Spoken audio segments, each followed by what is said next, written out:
finger. Look at you. Hello, folks. It is Friday, August 19th, 2022. It is the live stream, the longest episodic hobby-related, whatever the hell this is. I still don't know. Like, Lord knows.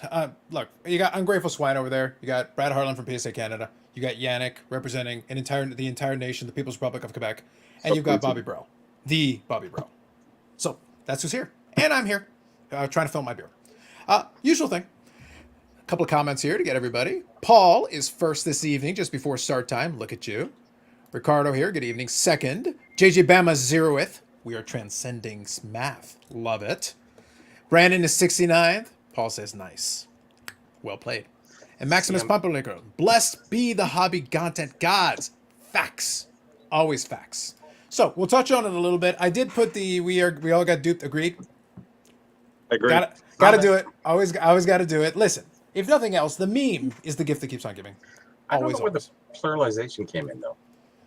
Listen, I just pulled the meme off the net. I didn't make the meme myself. I will not lay claim to the meme. I simply use the meme. But listen, the important thing is at least we have a meme. The hobby needs more memes that are, like, organic, that developed. I'm back in front of my computer. Nice. That's why we have good everything. This is my new zone, my new desk. Yes, this is your new semi-permanent setup in the Bobby Burrell HQ now. Yeah, this is my kind of office. So. Bobby Burrell HQ. Nice. I like it. So let's take a look here. So I got boxes wrapped by BBC third-year Fleer and 11. It says 11 box case of fourth-year Fleer. Oh no. Yep. Yeah, it says 11. I was just double checking. I bought them all. How much damage has this done, you think? So I'll be honest. So let me be honest for a second. Honestly, I don't believe it's going to be necessarily that big an issue. The hobby has a very short memory for this stuff. Right now, it's the topic du jour. Obviously, there's long stream implications, and we're going to talk about that a little bit tonight. I don't want to just fixate on picking on Steve Hart, even though it's fun. Some people have already done that anyway, but we want to kind of curtail it back. Listen, while this is the official podcast of hate in the hobby, and I am a professional hater, there's a time and a place. When everybody gets on the hate train, well, then it's no fun. Then it's no sport. Then it's shooting fish in a barrel. I'm not into that. I stand above that. It's hate with an educational twist. Correct. So there is a legitimate discussion to be had, and maybe we can try to come up with some legitimate suggestions. Look, you're not going to get perfection. I just want to make that clear off the top. You're not going to get perfection in this space, but can we improve it? Is that a possibility? Perhaps. So for you, Ricardo, in the short term, it might hurt it a little bit. In the long term, I don't think it's going to be too big a concern. It's the 6-figure boxes that I would be sweating buckets on. In all honesty, it's the 6-figure boxes. I wouldn't want to buy any of those super expensive boxes. And a lot of it will also depend on how much you paid for it initially. That's super important. When you get into the 6-figure boxes, most of those are not so-called Frankenstein, because it's very hard to replace some of those packs. Yeah, and sure. Especially when you get into vintage wax. Where am I going to find another 66 Bobby or rookie year pack? I don't know. Yep. Guess what? There isn't any. I agree. That's 100% right. So, so the big wax, you really don't have to worry about that much, but of being Frankenstein. Otherwise, resealed, whatever, same percentage. Yeah, absolutely. So Sanderson Dora says this show's stupid. I don't know who this guy is. Hobby business. Kids are using the other phone, so good evening from DR. Love it. Who kidnapped Aaron and put him a collared shirt? By the way, there's multiple references to the collared shirt. I'm going to get to that in a second. Because I'm not Carlos, I am Carlisle. Thank you. Good evening. Absolutely good evening to you, Carlisle. Brandon says, good evening, everyone. Happy Friday. Happy Friday indeed. Hi, gents. Buddy. Ready to be duped? Love it, Ozzy Cardet. Appreciate it. Acceptance is the road to recovery. Facts. Jeff McMahon, good evening. Absolutely. Great episode with Mike O. Absolutely. Mike O is a great guy, great sport. Good talk. Yeah, absolutely. I enjoyed the conversation. There's a couple of things that I would have done a little differently, but it had nothing to do with Mike. I actually was getting back after a long day. I actually had to go back to the office for the first time in a very long time. Second appearance at the new office, and it was all the joy that I could possibly have hoped for. And I said at the end of it, this is great, guys. Let's not do this again for a very long time. Let's do this weekly. The exact opposite of that. I said, let's not do this for a very long time that I will forget about this. Nothing personal. It's just I am not built for commuting this anymore, like the back and forth. It was like a 13-hour round trip because of all the stuff we had to do. And they're like, oh, let's go get a drink with everybody. Okay, fine. And then by the time I get back, it's 13, 14 hours after I started the day, and I'm keeling over. And then I'm like, oh, wait, I scheduled the thing with Mike. All right, let me get some caffeine. Sit down, and we're going to do it. So I was gassed trying to make up for it at the end. But Mike did a great job, and I appreciated the conversation with him for sure. Yeah, it was really good if it was hockey. I don't think we tried. I asked him about hockey, and he understood. He acknowledged hockey's existence, and I felt like that was enough hockey content for the day. That's all you need. That was enough. And you guys could do your own hot stove, the two of you, Eric and Bobby, will just talk to each other to death talking about hockey cards. Well, I think the irony would be that Eric would be all Good way to excited. go. It would be Eric would be all excited that he's about to talk hockey, and Bobby's like, "Okay, so we're talking cricket." What? Oh, come on! Non-sports. Yep. Have a good one, Michael Ham. What's up? Absolutely. Indigenous rookie cards. Name. How's it going? Good evening. Eric in his collared shirt. The bouginess continues. That's the other shirt reference. Absolutely. Yeah, yeah. Yep. Evening, gentlemen. Stave and Sports Cards. Good evening. Hope you're well. Short memory in the hobby is a big fact. Yes. Yes. I opened the box of the fourth year and opened the second year back in 2004. Yes, they are mine. Okay. Perfect. So let's see here. Vintage Break guys have been swapping packs for years. You'll be seeing more from them. Probably. Yep. There's quite a bit of it, for sure. So Chad here, good evening. I've had my girlfriends that might as well have been wrapped by BBC. There you go. How many other packages have been in the box? Maybe this is a 10 p.m. comment. Well, you got it in early, so good for you. From my understanding, when it comes to boxes from BBC, if it's from a sealed case, labeled high likelihood of being legit, it helps. Let's put it this way. It helps. And we did talk about it a little last week. Quick point of order, though, and Bobby outlined it very well last week. I know it was a long conversation because there's a lot to it, right? It's not a simple, nuanced conversation. I did put in a little timestamp for everybody, a little chapter when we started having that conversation because it went for a while. And then we came back to it a little bit afterwards. But at least if you guys want to skip ahead to that part, we gave you the option. So hopefully that helps. Go ahead. I got something to say regarding that. go for it. There is a guy out there, Kurt Christensen. He actually opened the wax tray.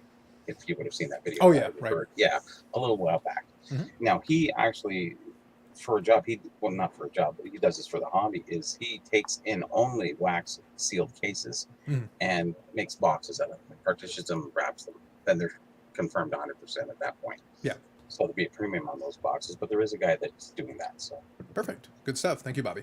But one of the key points is that your point about the high likelihood is great because that was why I really wanted to make sure we emphasized during that discussion is that authenticating wax of any kind, the boxes and all that, is a very it's not really a science at all. It's the art of detecting red flags. That's the way I kind of described it. It's like what you're really looking for is things that are wrong. That's you're looking for.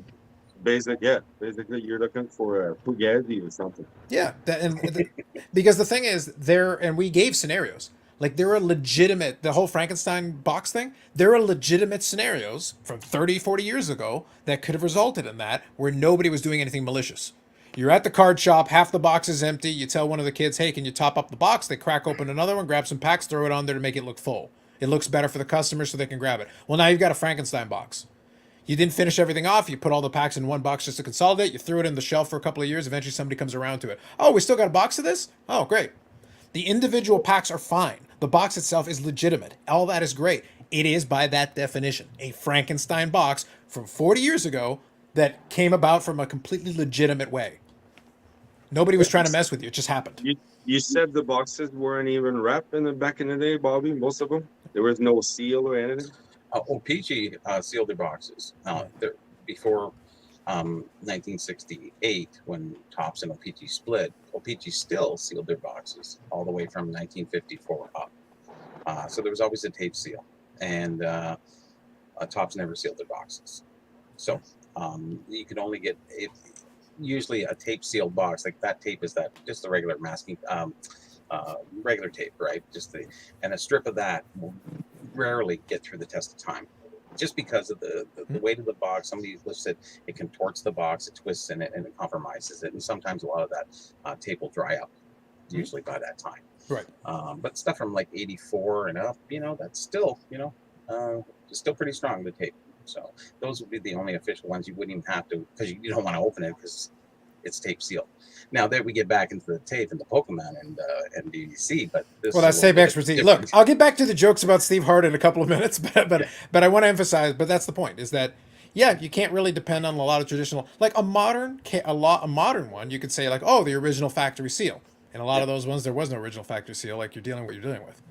So again, you're just looking for things that are wrong. You're starting to do like a little checklist of like, okay, this looks off, but then you're also like, okay, so why is it off? Another scenario that I kind of threw out there, I go, okay, same thing. You're at the card shop 40 years ago. kid knocks over the case, the packs get jostled and get knocked on their side. It creases a couple of the packs. Not the end of the world, whatever. But guess what? Those creases are still going to be there if nobody does, like, through the passage of time. And it's like, oh, these packs are no good. Not necessarily. Maybe something happened years and years and years ago. You don't know what it is, and now you're looking at it going like, this seems off. Maybe. Or maybe it just got jostled 40 years ago and no one's looked at it since, and now you wake up and look at it, oh man, where's that extra crease coming in? It could have just been passage time. The pop seal is another big thing too. Is whereas if you get a pop seal out of a box, which is pretty normal, and you want to grade that box, you're going to get another pack and fill it. Can't see anybody out there saying that they wouldn't. Why wouldn't you? You take from another good box, put it in there. That's what happens. It happens tons of times. You don't even have to think that it did it or did it not. It probably did. And that's the long-standing issue. And really, that's what it comes down to, is that even if you think you have expertise, it's like, well, good luck with that. There's a lot of things that can go wrong, and you thought you did your diligence, and you still missed it. You still completely whiffed on it. Other parts agree. The high value boxes are right for shenanigans. There would be an expectation the price point the boxes won't be open. Yeah, the expectation though and reality are two different things. Like it's that's the fun part. A lot of people think, oh, it must be so much money. It couldn't have been messed with. Yeah, it could have. Totally could have been messed with. Well, there's the nefarious part of the hobby, which is, if you have a 79 box, you're going to look on the back of the packs to see if there's a Gretzky showing. Yeah, Who wouldn't? Sure. Who wouldn't? Honestly, you got a box sitting there. What are you going to do? Yeah. To say that you wouldn't, well, you're a lot more honest than probably this panel here, or maybe just me. Well, there's also like the ones that are more obvious. There's some tampering that is obvious. Where and the best example was like the '80s rack packs, where you could know with the sequencing. You could look at the card on the front and the card on the back, and with reasonable certainty know only the in rookie. Baseball. Yeah, and football, and what you could do is you could scan them, find all the ones that have the rookie that you're looking for, and then swap out good rack packs into it, and you've got a completely full rack box, completely full of unmolested rack packs, but the rookies are all gone, or the best ones are already gone. But all the rack packs individually, they're all good. You open them up, they're fine. They're all crisp and clean, but you're not going to find the card you're looking for because the sequencing, you know ahead of time what the sequencing is. And just like anybody with that 79 box, they take the Gretzky out of there because it's showing you're going to get one less Gretzky out of your box, or 1.8 or whatever, 2 Gretzkys you're going to get per box. So, a lot of the boxes, I would say, probably might be just missing a Gretzky. You just never know. For sure. You don't know what's in there. Anybody's going to search a box. That's the thing you do. You look at your packs, you enjoy them, and that you've seen something on the back showing through it's Gretzky, you're just going to go, oh, I didn't see that. I'll put it back. No, everybody knows the way it is. Mm-hmm. But you're not deceiving anybody at that point, are you? Yep, absolutely. Always good evening. This might sound odd, but occasional controversy. I just want to say, anything that Bobble says about me this week is a complete lie, and do not believe him. He's saying you're a nice guy. Okay, lie. Interesting. Anything the man has to say, any accusations he may make, complete lies. We will return to this controversy because now I am intrigued. Focus on the matter at hand. Come back to making fun of Eric. Make a note of it. Yannick, make a note. We're coming back. We're making fun of English Muffin. We're getting it. Okay, Mark here. Good evening. This might sound odd, but occasional controversy in the industry can also serve as a reminder for some education and restraint for otherwise. I would love that to be true, but history says it's not. But you're right. It would theoretically, you would think, like occasionally, like you get slapped a couple of times, like maybe pay attention, maybe remember some of this stuff. Nah. History says no. I would love it to be true, though. That would be nice. Be happy to lead the cricket chat. I have no doubt. Timeless Cardboard, good evening. Absolutely. So Matt here. Everybody on the stage knew something was wrong. They can deny it all they want. I genuinely believe some of them wouldn't know the first thing. There could have been 87 Fleer cards in there, and some of them wouldn't have known it was wrong. Yeah, exactly. I think you overestimate even basic card knowledge on that stage. That's my opinion. My opinion only. JJ Bama, the 86 Fear Packs, Canadian Jordan rookies are heavy because Jordan had balls of steel. PSA Canada appreciates that comment. Maximus, the unopened pack could actually be a good scenario for blockchain tech and ownership timeline. I think down the road, there's things you can try to do to maybe establish a chain of custody. Still difficult to do. I'm not saying no, but it would be tricky. It would be tricky to do. Let me scroll here. Yeah, I kind of in the camp here. I actually don't think they have the knowledge. Yeah, even if it's blatantly obvious. Ziggy, good evening. Paul, before hits, a new card shop one I worked at would top up a box, leftovers, rip them open, and add them to the set, making piles, singles to singles pile. Absolutely. A lot of that was very standard operating procedure for boxes, no doubt. Michael Ham. I opened a bunch of 81 Tops football. I bought Facebook, pulled 2 Montana rookies in 1 pack. Pretty sure they were open and resealed. They looked for Walter Payton, Bradshaw, etc. Possible. Yeah, it could be the other way around. You thought, like, they thought this was the card, and they left the better card, and there you go. Weird stuff happens, man. Weird stuff. By the way, great comments already early on. Thank you, everybody. Appreciate You it. know what it was? They opened it back in that time period, right at that time period, and they went, "This Montana guy's going nowhere. I'm gonna He's put a going couple in nowhere. there. Never heard of Put this guy. 2 in there." No good. Exactly. Yeah, well, but the thing is, by 81, Walter Payton and those guys would have been established. And Bradshaw was already winning Super Bowls. So they would have been the stars. And Montana would have been that young upstart in San Francisco. He's not going to amount to anything. Turned out okay for them. Turned out decent down the road. But yeah, I could totally see that scenario playing out. That's why I say people didn't know. People didn't know. So that works out. Real quick, I'm going to read a couple more of these comments here. Again, thank you for the comments. Great job so far. The like button is once again free tonight. It is been sponsored and paid for by Collard Bougie Eric. So thank you all to Collard Bougie Eric. Like button is free. Thank you. Use it liberally and with prejudice. Moving on. Paul here. Possible the shop went under the box set in storage for years and the Johnson pack was open, just throwing in with the good packs. Almost any scenario is possible. I will say though, I did not like Steve Hart's anomaly defense because of the Pandora's box it opens. I agree that this stuff happens. I agree that nobody's perfect. I agree all those things. But the response is opening Pandora's box. It is a terrible idea. And we'll outline some reasons why, but I'm just saying it's a terrible idea. Not a good discussion point. Don't do that. It's a terrible thought. Listen, it's not an anomaly. It's not an anomaly to have Johnson.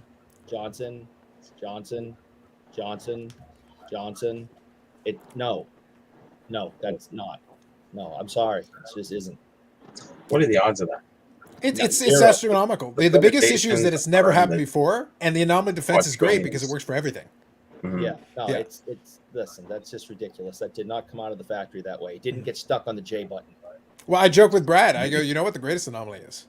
The true once in a lifetime anomaly, and we saw it already. Pokemon case, G.I. Joe cards. It could have been anything else. That is the greatest anomaly of our lives. That's true. This is minor league. This is minor league anomaly compared to the GOAT of anomalies. Well, the GOAT of anomalies would be like Beckett grading a card correctly. Oh! Oh, Look at this guy. That would be the biggest one. Collard Bougie Eric taking shots. I see what's going on there. All right. So here, do we know what Steve Hart does with the so-called tamper packs? We don't want to know. That he takes out of these boxes? Listen, what he does in the privacy of his own office is his own business. Moving on. goes on at BBC, stays at BBC. Indeed. The video of them opening is me on my channel. If you get a chance to take a look. Thank you, Michael Ham. Appreciate that. Bobbles is neither confirming nor denying. He is answering through emoji. Facts. Facts are exclusive. Good evening, folks. Absolutely. Good evening. All right. I meant that the people doing the duping, thinking those boxes won't be open. 2012. Yeah, there's always an aspect of that because the thing is with unopened, the value is really in leaving it unopened. Once the box value surpasses the potential of the stuff that you really could pull. Even if you get like amazing stuff. Yeah. So at that point, like the incentive is like, well, why would you open it? But at the same time, if you don't open it, you'll never know for sure.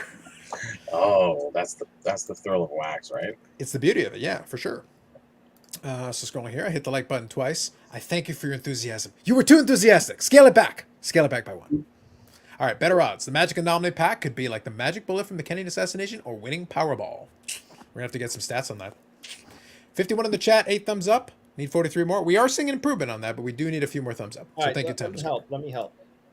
Listen, for those of you who think this is the dumbest show on the internet, hit the like button to show Carlos that you just absolutely just hate this show. Hit the like button, show him. Vote. Yeah.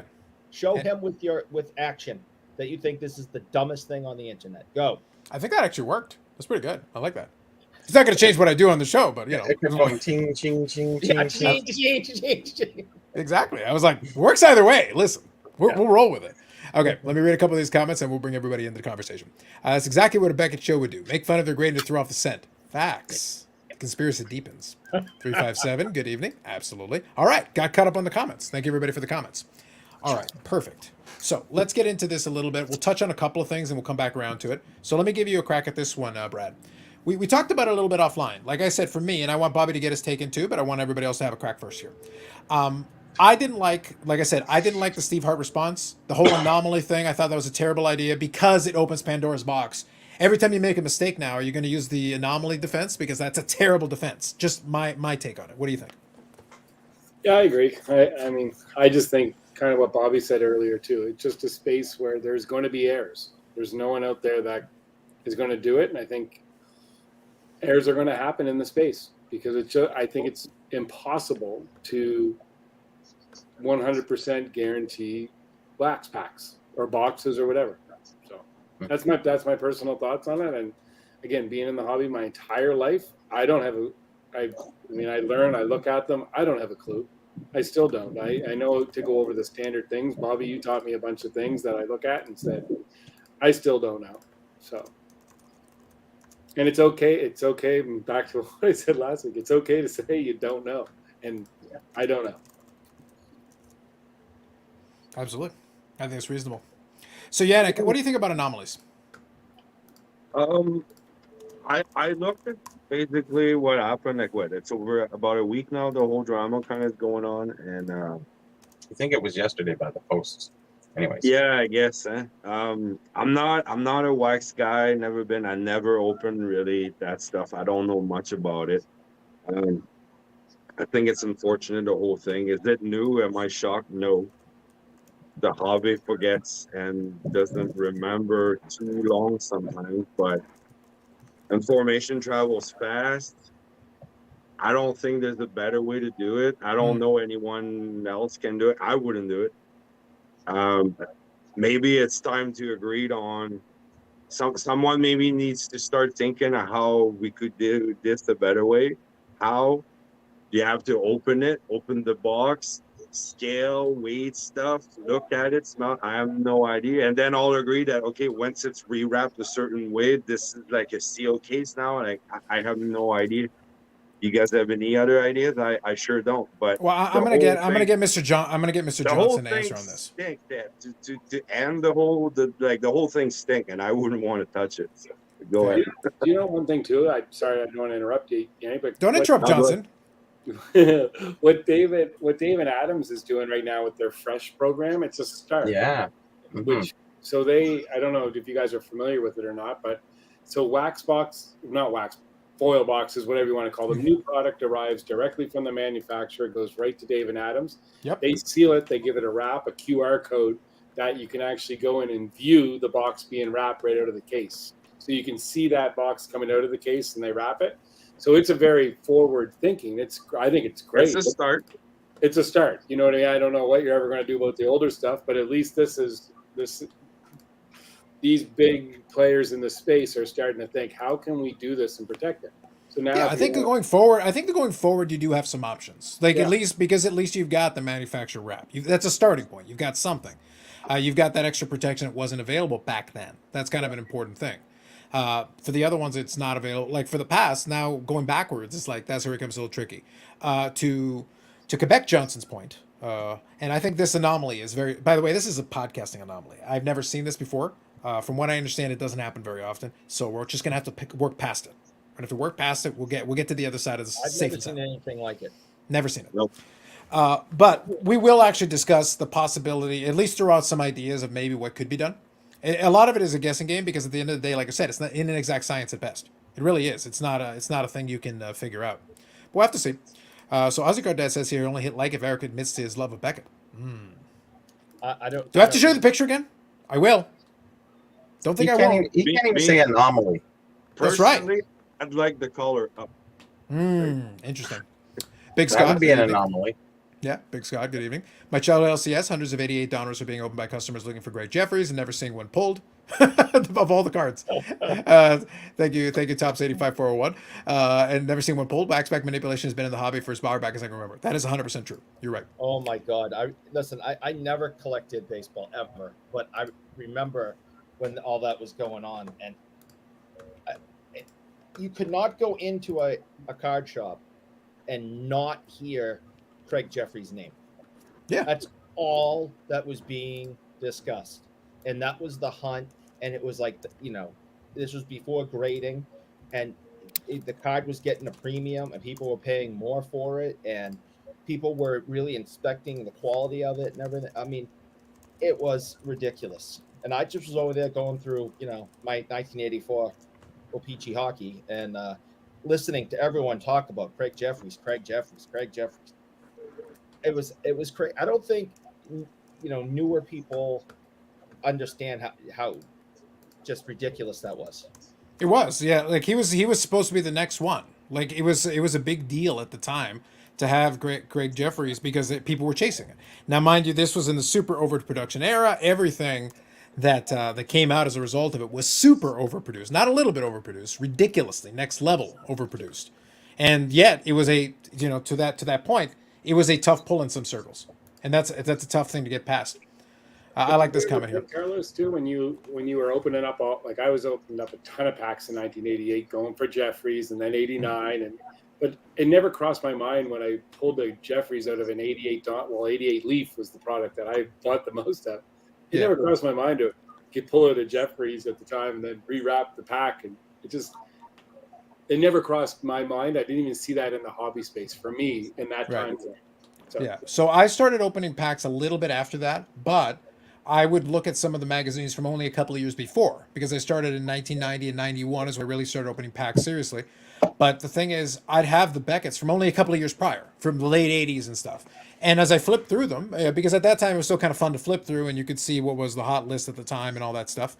But as you flip through it and you look closer, what you'd realize is even back then, dealers would have the ads where you could buy 100-card breaks of Todd Van Poppel in the 90s and Greg Jeffries in 88. And it's like, well, how rare can it be if you can have a 100-card brick that you can just buy? Like, and how many do you have? And you'd see a bunch of dealers who would have a bunch of them, right?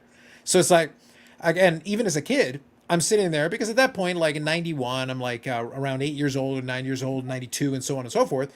But I'm looking at it and I go, like, I can do some basic math. And I go, well, you got 100 of them. They can't be that hard to get hands on.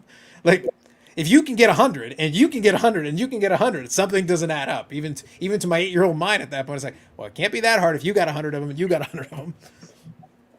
It would seem to make sense. I would argue that for a window of time, a small window of time, sure, yeah, that people were after Greg Jeffries cards more than the kid from Seattle. Currently, you mean Ken Griffey? No, yeah, Ken Griffey. Just the kid from Seattle. Yeah. Yep, that one. Ken Griffey Jr., yes. Yeah, I just lost it. I'm sorry about that. But I would say for a small window of time, people were in those hobby shops and they would have thrown Ken Griffey right off the counter if they had an opportunity to get a Greg Jeffries card for 10 minutes. I mean, it was just ridiculous. I think the timing was a little bit off. I think because Jeffries was 88 and Griffey was 89. I don't remember. What do you think, Brad? 89, Griffey was pretty good because Upper Deck literally centered their number one card around Ken Griffey Jr. They went all in on Ken Griffey Jr.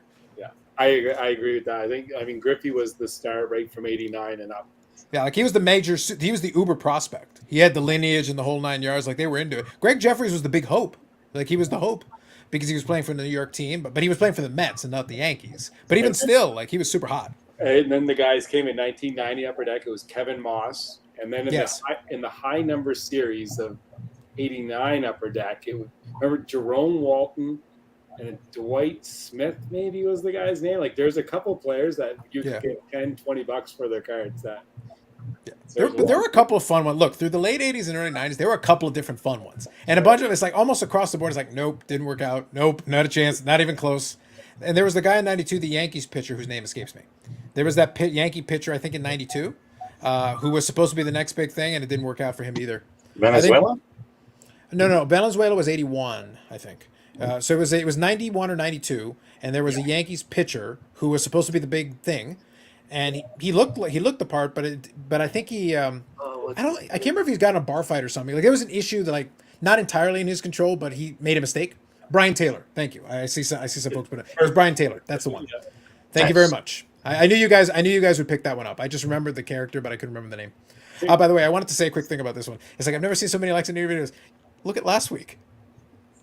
Go check last week. What was last week's? More double the current.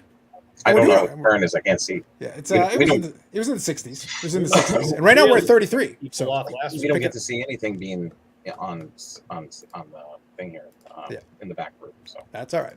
So David Adams for our service is cool. Yep. Yep. So scroll through. X-ray the box to confirm the contents. So the thing about the X-ray, I don't really think. I think people assume that X-ray is going to work a little differently. It's like with a lot of the X-rays, you're going to see a lump. It's going to show you like, yes, there are cards in it. We can confirm there are cards inside.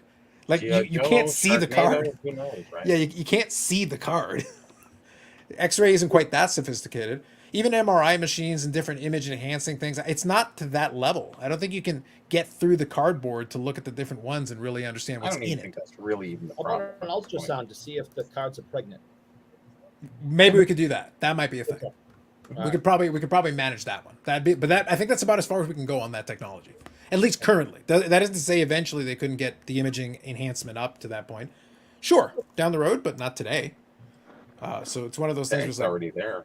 oh, obviously. Well, that's a different conversation entirely. That's next level. Next level.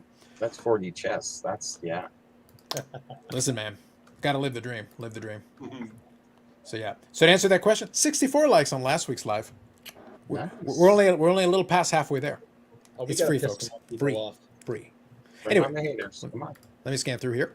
I think the excuse of hobby influencers that open the box are total cop out. They're supposed to know basketball, yet don't know the sequencing of one of the best known No, boxes. but Most of them most don't know people anything don't about know. sports, let alone cards, Most let people alone don't know basketball. the sequencing anyways. That's really tough. Yeah. It's only specific guys who really know that. Oh yes. The Google. The Google knows though. If you had gone to Google, that is the oracle of knowledge though. Yep. I'm just scanning through. We didn't want to skip it, Brad. We couldn't skip it.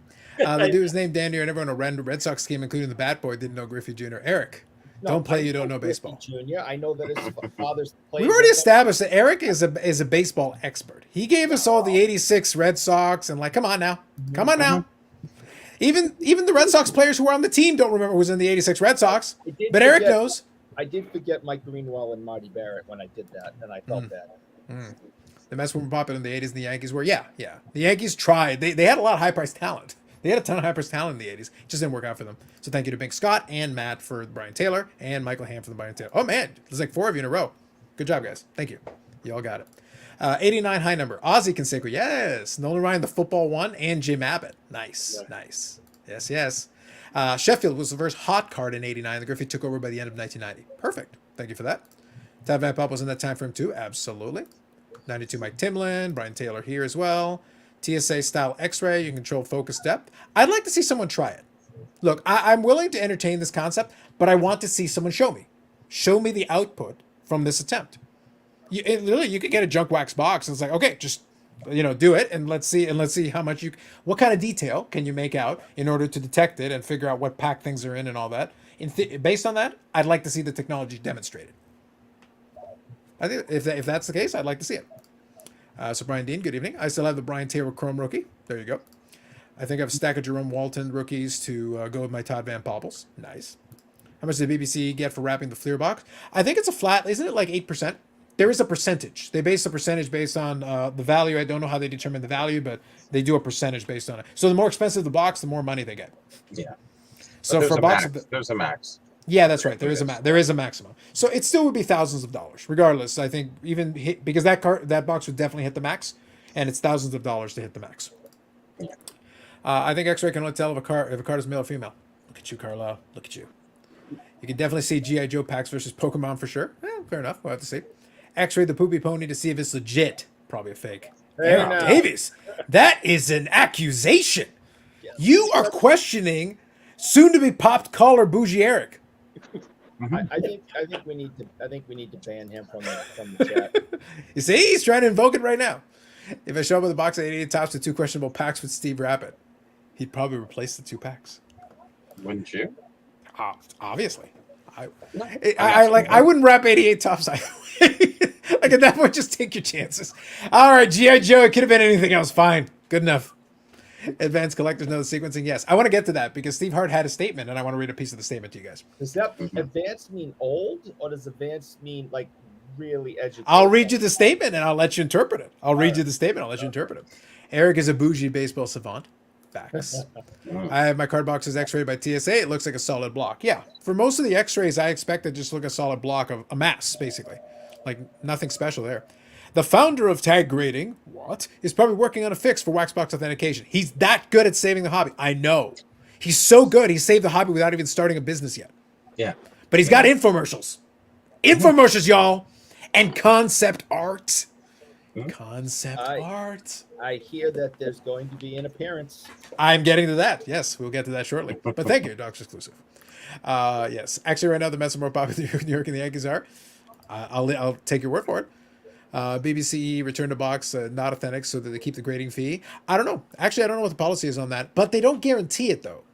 But if they return it as not authentic, no, I would think they would still charge you the fee because the fee is for the check. Yeah, the fee is for the check. Yeah. So Dave, good evening. Absolutely. Brandon, it's all the rage. Here's an interesting thing. So if he charges for the value of the box, but it's not a good box, so the value of the box drops. Obviously, the price of his grading should drop, right? Right. Mm-hmm. Did y'all get that? Sorry, can you repeat that? If he charges for the value of the box, so let's say Yes. it's an 86, okay, and he Sure. charges like $2,500, okay. Yeah. So the box is not good. So you can't equate that value to $100,000. You have to equate it to being no good. So you really shouldn't charge much. How can you charge much when there's no value to that box? But the thing is the whole value because again, I don't know how Steve Hart does his business. In theory, though, you would establish the potential value. It's kind of like the PSA thing. You're establishing the potential value in advance. You're starting off under that idea, because if it's real, that's how much it's worth. But if it's not, you were charging for the checking. You weren't charging to make it real. No, I think there should be some. Anyways. Oh, listen, I'm sure. I just don't know what the BBCE policy is. This is one of those things where, like, if it's not, maybe there's a scaled down version. Maybe there's like a flat fee. It's like, if it turns out it's no good, we still checked it. We charge you X.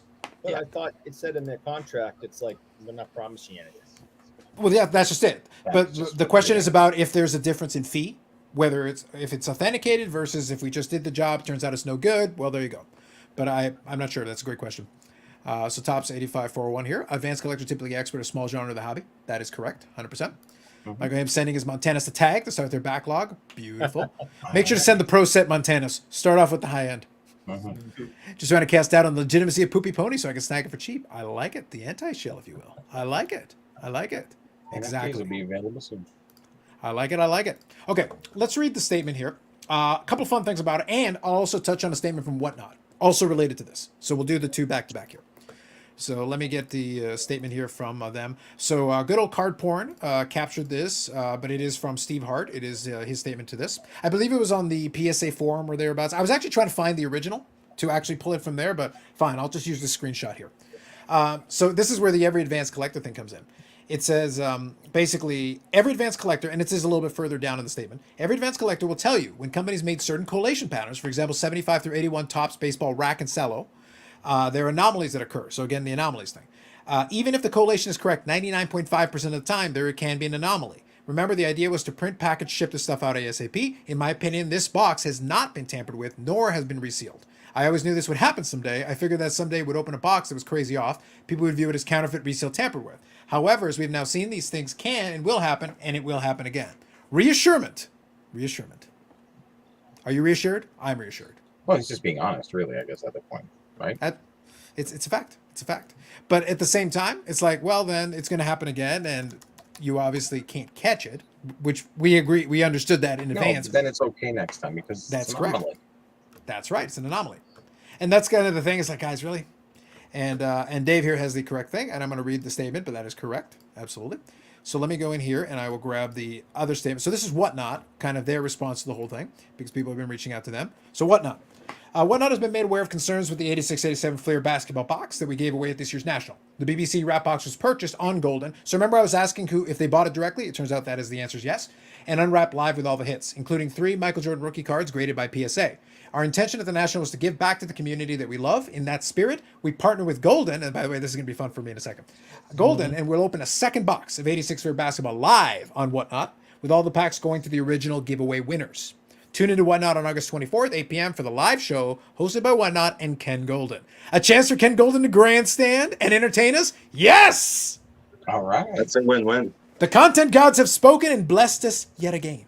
And Steve will be sweating it rough. Love it. Did we get duped agreed? Thrice times? Maybe. We'll find out. Excitement. Love it. Peter Collect here. Your videos were the first one I watched when I got back in the hobby-based collectors. Good stuff, Peter. Good stuff. Praise for Tops 85401. Love it. And Tops 85401, thank you for joining in. Thank you for commenting. Appreciate you as well. The odds are unlikely at best. True. So what happens when the pulled Jordans? Do they give them back? I think right now the play is to give them... If somebody pulled the Jordan in these things, give them the Jordan card. And then if they pull anything cool, then great on the second one. Because in theory, if everything is fine in the second box, there should be another 3 Jordans or so. So there should be about another 2 or 3, give or take, under normal collation, I'm proper pretty sure I collation. saw a posting that they all got graded. The stickers. Yeah, the cards are fine. As far as I know, the cards are Everything fine. was They're legit. legitimate. Everything The cards are was good, legitimate. Yeah. So my opinion is they're legitimate cards. Give those to the appropriate person whose pack had a Jordan in it. If they pulled a Jordan, give them the Jordan. It's only fair. This is supposed to be a make good. So right now, you open the second box and a couple more Jordans should come out of it. That should be the expectation. And then maybe a couple more people will get a Jordan, and that'd be great. I think that's again, it's a PR move. Like I don't blame WhatNot for doing it. You have to do something. And then since Golden sold it to them, obviously that's a PR move for him too. But of course he got to be there. If we're opening another one, it's like I will be there. Master of Ceremonies, Ken Golden. Yes. Mm-hmm. Love it. I think the reason that this is going to disappear quickly is because there were Jordans in it. Yeah. And, if that thing was Jordan free, Yes. This would just still be a blazing inferno. Of course. But it's already dying down because, the gold was in the bucket. So that's all people really care about. Well, that's exactly it. But like I said, the reason why I decided that, okay, fine, we'll talk about it a little bit more here, is that WhatNot gave its statement. Steve Hart's statement, I still don't like it, fine. And I do want to have a discussion about what could potentially be done, because there isn't a lot, but we'll try to throw out there whatever, we'll try to be a little bit productive with the discussion and say, okay, look, this is maybe the best ideas we got, and maybe give them a try, because right now we know the system's not perfect. You build a system, and I was saying it before we started, you build a system that is almost entirely dependent on one company and one guy. And that by its nature has a potential, it's rife with potential problems. Of course it is. It should never have just been him. There should have been others, but the truth is, who else would even try? And I saw people go like, well, the guarantee should be in there. Who in their right mind would guarantee it? We talked about so many things could go wrong, even if everything's legit, and you could be convinced it's fake, and actually, no, it's not. Or vice versa. Be convinced it's good. It turns out it's completely off. It's just G.I. Joe. Could have been anything else, but it wasn't. It was. It was. Yeah. It's impossible. There's no way. So any business worth their salt would not be able to afford the insurance to try to legitimately guarantee those. It's impossible. There's no way. So it's good luck. That email from Steve Hart's Music, the counterfeiters, he goes, yes.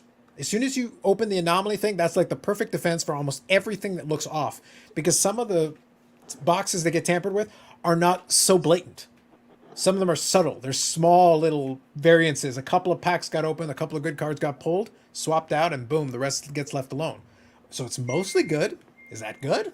I guess. Good enough. Yeah. I think that we should invest in one #invest. invest in one 1986 Flair wrapper. Brad's probably got 10 on his shelf back there. You just turn around and grab one. Well, Brad, grab the one that's full of G.I. Joe, not the one that's full of Marvel cards. Okay. And and we should just buy the correct number of cards of all the Johnsons. Of all the And Johnsons. then we will open it live here on the show, and every card in the pack will be a Johnson. That is the strategy that could be employed, yes. But it doesn't have to call me Johnson. Yeah, There you go. whole sack of wrappers. Oh, you're the one Well, rapping. I just need, we only need one, and we just need to grab a bunch of just garbage throwaway Johnson cards and wrap it up, and we'll open it live. I'll send you the 86 wrapper. I definitely have a few of them. There you go. I see. This is a situation where if we're gonna have the same name, look, that's all fine and dandy, but Johnson's kind of boring. I would love for it to have been a fake, celebrity pack, and then celebrity and historical figure pack. And if you're gonna get consecutive ones, Genghis Khan, Shaka Khan, Khan.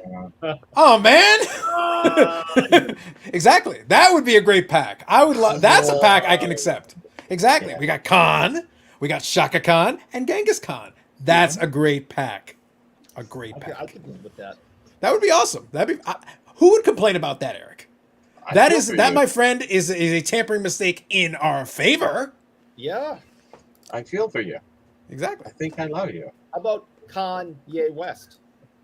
All right, you're ruining it. Stop ruining it. You're ruining it. Stop it. I don't want to hear your It's all- numbers. Too far. it's all- Too far. Yeah, it's all fun and games to chime in as to get Don West chiming in the spirit box. There you go, perfect. I don't believe Steve Hart is a real business in authenticity when it's not guaranteed. You cannot guarantee it. You cannot. Not in that business. No one in their right Let's mind would say guarantee it. He's better than you. Yeah, it's and we'll get to that in a second. We'll touch on here in a minute. I want to read over a couple of Moose comments. Collectors just want to believe in it. That's why it exists. That part is true. I agree with that piece. There's so much money and affiliations tied to BBC. The copy will quickly forget. That's been the history. Yep, it's been good marketing. It has. Business 124. Good evening. Aside from the collation issue, the gum not sticking to the cards, the pack's another clear fact the top was tampered. That is a high probability. Again, you never say 100% on anything, really. But it's another factor that you play into it. It's another one on the list. The problem is the gum sticking thing, unless you're shaking the packs, you kind of have to open it to kind of find out, wait a minute, that doesn't seem right with the gum and all that stuff.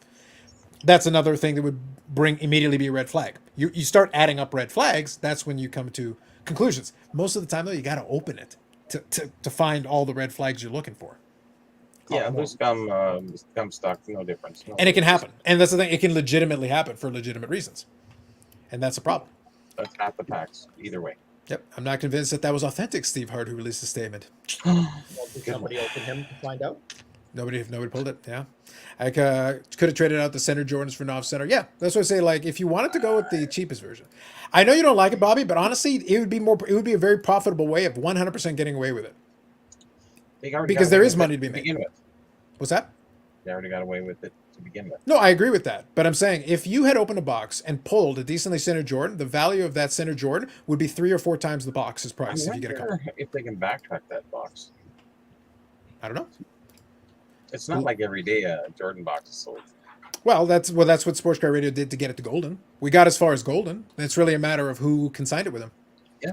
That would be the next step in the trail. That's the real question. Yeah, that's the next step in the trail. We all know that this, the cards themselves back in the 80s were all overproduced. And we On know air. that Jordan is the biggest get and everybody wants it. But Yeah. it seems like every big show and now WhatNot is now grabbing another box. How many of these freaking boxes are out there still? Lots. How many can you print? Go in the closet and go get another box. Just a case found. What was it? Jesus, Months, man. 8 months Come ago? on. Brad uses them at doorstops. Like, don't you have one? Come on. What do you think he gets on the wrappers? He trips over them. It's really a hazard in the morning. Mhm. It's awful. But it's like every big card show, we're gonna do money for charity at this card show. Here comes an '86 flare box. I just Most abundant with the Well, biggest ring in it. here's the thing. Like, jokes aside, they did make a fair bit of those boxes. It's not like the problem was originally that people weren't buying them. So in theory, there could be cases still, sitting in Sure somebody's is. warehouse for sure. Cases, Lots. plural. Yeah, quite a number of them. Because if somebody said, like, you know what, screw it, I'll throw it in the back and I'll look at it later. And they're like, how long have you had this warehouse? Oh, like 35, 40 years? You go to the back and there's like 8 cases, all full. By the way, who knows how they were maintained? Who knows what the conditions were, whatever. But you pop open the cases and there are fresh boxes in there, technically. Yep. And lots of potential. Like, the Jordan rookie is not a rare card by any stretch of the imagination.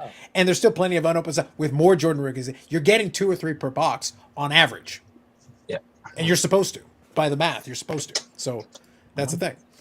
So here, I wondered if a seal case itself could be reopened and sealed. So it's possible from a seal case could be tampered with. Oh, everything could be tampered with. 100%. It's pretty tough with the sealed cases.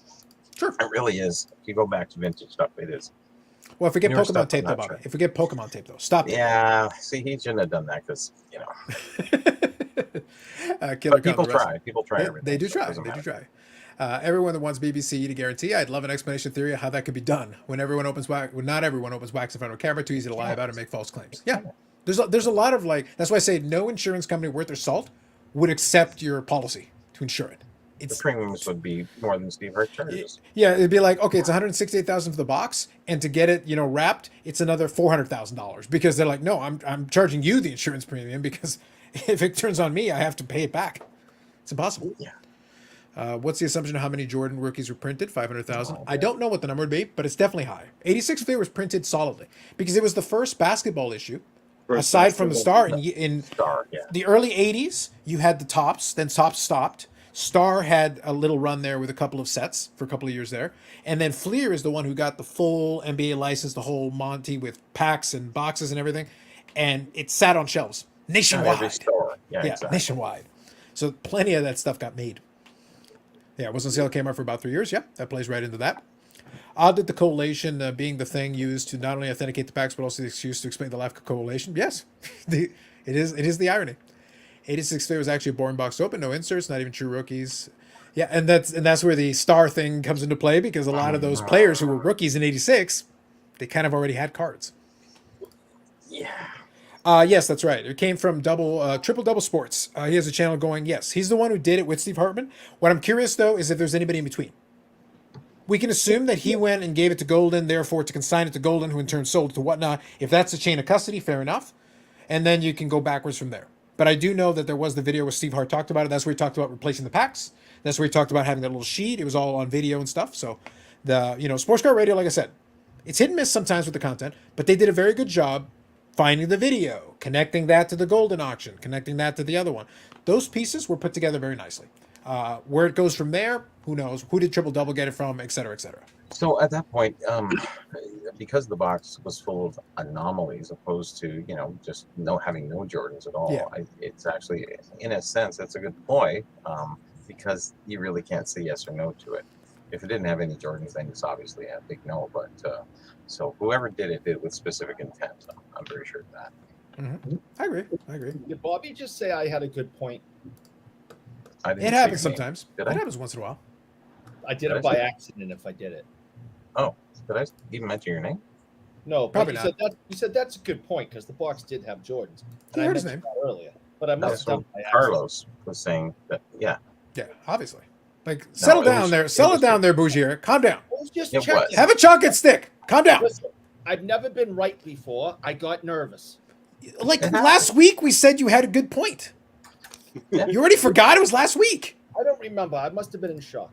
Obviously. You did say that there was Jordans in there, but then I said last week that there was at least still 3 Jordans in there. So there you go. So it all comes back to Bobby D and the Burrell. Mm-hmm. What a promo Sports Car Guy caught. You can't do an hour-long promo. It was a podcast, yes. There were promos interspersed in it. Yes, I agree with that. We need more people like this in hobby. No, we do not. Actually, we don't. Having a couple, though, is valid and useful because they will do some research and stuff. But no, we don't need more people like that in the hobby. That's debatable on a good day. But did they pull some good information on this? Yes. Did they get good mileage on it with the videos and stuff? Absolutely. they got a number of videos out of it and great views and stuff. So like 100% on all those counts. But we need more people like that in the hobby. Settle down. Well, actually, I did watch Ziggy No, and he actually said that SCR was they went a little too far. And I certainly agree with it. It plays into the shtick a little bit because they do oscillate a little bit. They'll pull good information, but they also do have a gimmick. They have a shtick. Obviously, they'll play to the Rolex, they'll play to the Teslas, they'll do all that a little bit here and there, and then intersperse some other stuff where they'll push the line. And the two brothers, if you watch the videos, they have slightly different styles. Oh, yeah. The two brothers do operate it a little bit differently. So you can tell if one kind of runs the show on the video, it's going to usually go a certain way. The other one will do it a certain way. Oftentimes, a lot of the videos, there will be some really good information in there. But what the presentation will vary depending on which one is predominantly in charge of the production. He was gone wild. Anyways. Yeah. I'll tell you what, anything in particular, though, because we covered a lot of ground on this, anything in particular, though, that you felt was put out there that maybe you would argue against or you feel is not quite right in particular? Yeah, there was a lot of things that he was mentioning. He was contradicting himself. And, they really bring in the Pokemon box, which really doesn't count, so to speak. That was a lark that Steve Hart did. He really shouldn't have in the first place, and that has nothing to do with wax at all. Whatever. Right.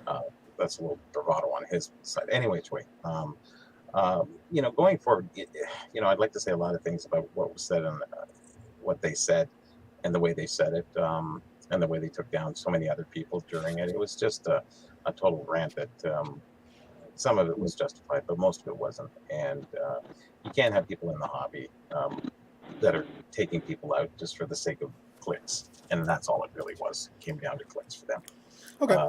Now going forward, like, you know, it's great to complain about something, but then you have to give some type of solutions if you do have any. Now, is there solutions to this? Yes, there's a better solution which reduces the percentage wise, which I would see what we would do at our booth. Like we had 4 guys at our booth. We were the tops whack guys, you know, me and my other compadres there. Yeah. And what would happen if wax came across the table and they asked, they go, Bobby, what do you think? I'm the first guy. Then I wouldn't say anything, and I'd pass it to the next guy. None of us say anything until we got around to us, and then we all look at each other and we go yes or no. So it was a really good way of doing it, because then you don't leave the other guy. Because if Bobby said yes, or you know, Grant said yes, then you know you're bound to say yes or think, you know, differently. So and that's the way we work it. So really, it has to come down to, you can't have one person who knows wax. Now, this goes without saying that, you know, wax can be learned, just like grading. You know, there's grading professionals, and to say that anybody can't be taught is wrong. And same thing goes with wax. You can teach people the right things and the wrong things to look, you know, get them to open a bunch of 88 to 89, whatever, Donruss or you know, OPT or whatever they, you know, and you get that experience, and then you feed them with a little bit of knowledge. And I think going forward, you'd have to, it's good to go through 2 people at least. You know, we had 4 at our booth, but 3 was, you know, at 3, you're golden with people who know their information. But having one good guy and having somebody else back it up too, it's a good thing. But I think technology can come in to a degree. And I you know, almost tongue in cheek, I did mention tag, but I really believe that they might have something there that might be able to see through, because there's roller marks, there's pressure, there's a lot of different things you can look at, and there might be something there if they can, if it does even work. I'm not even saying it does, but you know, there is ways. So, but there's no perfection that will ever happen unless it's from a sealed case. So kind of like to what you're discussing there, though, that would be a scenario where it would be kind of like an evaluation, kind of by committee, so to speak. It's not one person looking at it; it's a couple different folks looking at it, having their own independent opinions, and then kind of comparing notes, trying to see. The idea being that through consensus, you got a better shot at catching something that seems off, as opposed to relying on one individual set of eyes, basically. It's true. Yeah, it's tough. You know, would I like to take it on myself? No, but I would, you know, with my friend Grant or the other guys, yeah, we could take it on. I truly believe we could. Right. That makes sense. And the other piece from the technology standpoint, so when you talk about the pressure thing and everything, you're looking at the image enhancement thing, right? Yeah, we're trying to take a closer look and seeing if there's anything peeled, anything that was stuck before, anything. There's things to look for that you really can't see from your eye. You know, I usually use a loop, but having that technology would advance your eyes to a bit better degree, and maybe it would show some things that we really can't see. Yeah, no, I get you. So that's fair. Let me touch on a couple of these here. So Aaron says, we'd love to see someone to know explain these anomalies, like physically describe how the sheets got cut and the collation occurred. So for this one, I would recommend, I don't remember which one of the ones it was, because they made so many in short order. One of the first couple, the Sports Card Radio did, one of them actually did talk about the sequencing. But specific, because basically it's a 132 card set, and you got like 66 and 66. They are in an alphabetical order, but they're supposed to be kind of interspersed. So like, I don't remember the exact, so don't quote me on it. It went, let's say like you had 95, and it would have been 35. And then yeah, it would have so they're been 66 cards apart. They're 36. 66 cards apart, exactly. So they basically are shuffled, so that it's they should be in order, but they should be interspersed by the opposite side. The machine, right? Exactly. Yeah. So basically you do a shuffle. So if you want to play the anomalies card, here's the thing. In theory, if half that sequence somehow didn't get fed in the machine and the shuffling didn't happen, you could wind up with just one half. You mean an anomaly at the factory? That's what I'm trying to get at. You or could. 5 Johnsons. Now the problem you run into is that we haven't run into it thus 5 far. Johnsons here. The 5 Johnsons, right? Yeah. But the thing, so that is a possibility that exists. The problem is it hasn't occurred so far. And using the anomalies term is so broad and open-ended. Compared to what, though, so far? Because a ton of those boxes have been open. And the patterns, all the documented examples outside of this one have more or less followed the pattern. Yeah, okay. So like eventually you could maybe break it. 5 boxes, we could say, No, that sure. are publicly kind of known that were open, the whole box, like, and people followed the patterns. Maybe 5. That's pretty low numbers. I get you. But the thing is, we got boxes being opened back to the 80s, and no one sat there and they're like, hey, why are these in chronological order? Because the pattern has been established. The pattern has also been documented. So it's one of those things where enough boxes have been opened. We're like, yeah, we're comfortable this pattern is across the board because it's been done enough times. Yeah, sure. Yeah. And that pattern comes from people opening the packs and seeing, yep, this one follows this one, this one follows this one, this one follows it. And then when you get this one, you get the Jordan. And then when you get this one, you get the Jordan. Yeah, but I meant Jordan packs more than any of the other packs. Yeah, for sure. OPG's random. For sure. It totally is random. Yeah. 84, you think you could call where an Iserman was, and you can't. It's just all over the place. Yeah. The key for the whole thing is that, is it possible? Yes. But when you throw, my point has been for this whole thing, if you throw anomalies out there, it's like, cool. Now anomalies is a good excuse for anything. Any scenario and almost anything you want. But it's a true statement. It is. It is. But then that means the G.I. Joe in the Pokemon case could be legit. So, yes, it could. If somebody had G.I. Joe cards in the factory and a factory guy in the factory goofed off and decided to just sip it, screw it. Put the G.I. Joe packs in there. Who cares? A guy could have been drunk in the factory and done it. That's an anomaly. What year were they from? The G.I. Joe would have been from well before. But my point is, it's a ludicrous scenario. It's a silly scenario. But guess what? I could have had a drunk guy in the factory who was opening some G.I. Joe packs. Oh, screw it. Throw that shit in there. Who cares? Yeah. It's like 1 billion to 1 shot. That is actually, that anomaly is like anomalous. Exactly. So I see they have an invite Steve Hart to join the show. I don't think he's going to do that. Here, I don't enjoy the way they pick on Brian Gray. That part I kind of do. I kind of do enjoy the way they pick on Brian Gray, if I'm being honest. Brian Gray thinks. Yeah, well, he's less thrilled about it. They should tag in AIH. Why? You had a recommendation for scissors? Facts. Yes, Brad does have some good recommendation for scissors. I don't know anything. I don't know anything about that. Subject matter expertise. The Pokemon case shouldn't be forgotten because it shows Steve Hart's motivation, lack of judgment. It does show a little lack of judgment, for sure. 100%. It shows bravado. It shows that he had too much confidence in himself. Yeah. The solution is to not value unopened wax. Open it all. Save the wrappers and boxes for collectors. Good luck with that. There are folks who are like, if you all open it, and I'm the only one with the sealed one, there'll always be that guy. Yeah. One guy. Yeah. Do you guys notice different hot topics are when you're at card shows versus hot topics on Twitter, YouTube related to hobby? There are differences for sure. And there was actually a good video. I actually want to find it because I do want to recommend it to you guys. It's actually a really good video that I think it covers one of the things that I've talked about before a number of times, but it was well done, and I do want to recommend it to you. It is from the YouTube channel Cards and Comics, so I'm actually going to show you which one it is. See if I can pull it up for you. And it was done. It was done just today.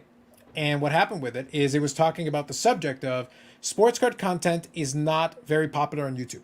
I'm paraphrasing, but that's basically what the video was. And the idea behind it was talking about comparing different collectible genres and how many views the top videos get and stuff. And it's about a 20-minute video, and it talks about this idea, this topic. I'll see if I can include it in the description for those of you who check it out on replay. It was very well done. I thought it was well executed, and it covers the point we've talked about before. So let me take this off for a second. And it's a Hobby Talk, episode 22. Cards and Comics is the YouTube channel. And it said sports card content is not popular on YouTube. And it kind of plays off the Sports Card Anonymous' Dakota's discussion about the monetization, the challenges of not having original content, all that stuff. It talks about that kind of thing. And specifically, the issue was that, and he's correct, even if you do really great in this genre, it's still small potatoes compared to some of these other categories and genre. Because, and playing into that question, what people talk about on Sports Card YouTube has nothing to do with the general populace. That's the reason why I joked about it. It's like, I don't care how many Instagram posts there are. I don't care how many memes. I don't care how many YouTube videos you watch pertaining to the Steve Hart and the BBCE thing. The average rank and file collector has no idea. They see a BBCE rap thing. Oh, that must be good. Done. Yep. The majority of the hobby does not watch it, does not listen to it, does not read it. They're not on forums. They didn't see any of this shit. So you do have different groups and different categories depending on the category you go in. I would like to think that we have a large responsibility for those dwindling numbers. Mostly you, yes. Mostly you, yes. Yeah. I think your contradiction between what you say about Beckett and what your name says about it is part of the problem. They don't feel that you can be trusted is the problem. Oh, no, I can't be. No, exactly. ever be left alone, unsupervised, and These are facts. yeah, This is it's- 100% true. Yes, No, correct. it's I'm really a drain for my wife and mother, and they're just constantly having to follow me around and make sure I'm behaving. And they think you think I'd be over it by now, but I'm not. I'm a drain. That's a very interesting story. I want to get to the next point. Moving on. Bobby must have had a content family to want to watch the tag infomercial. Facts. BBC is the Amber Heard equivalent of the hobby. Leave Amber Heard alone. Who cares about Amber Heard? All I want to know is that referencing Vegas Dave in your defense and your song. That is true. He did reference Vegas Dave. How do you feel about Vegas Dave? I'm a drain on this show too. Yeah, we already mentioned that when you're wrong. We know that. Okay. But what about Vegas Dave? Yeah. I think he had his 10 minutes of fame, and now he is a joke on himself. Probably true. He's a rich joke. He doesn't care. Yeah, exactly. He's got enough money that he can live with himself in that. If Steven hired a few folks from the factories, I don't think anyone would.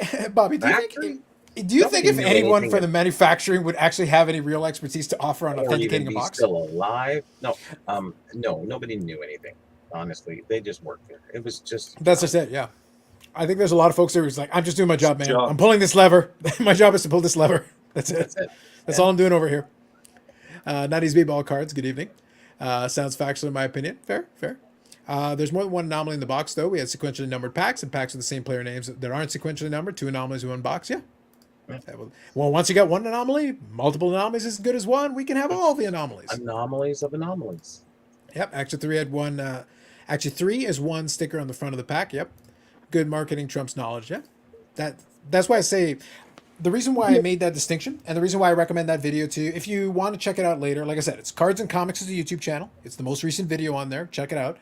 I think it was a very well done video. I appreciated it. But the fact is, it makes the point. This is a niche. As a hobby, we're a niche. However, even inside the niche, if you say YouTube sports cards, that is a niche inside a niche. It's even the best channels. Like I said, Sports Card Investor.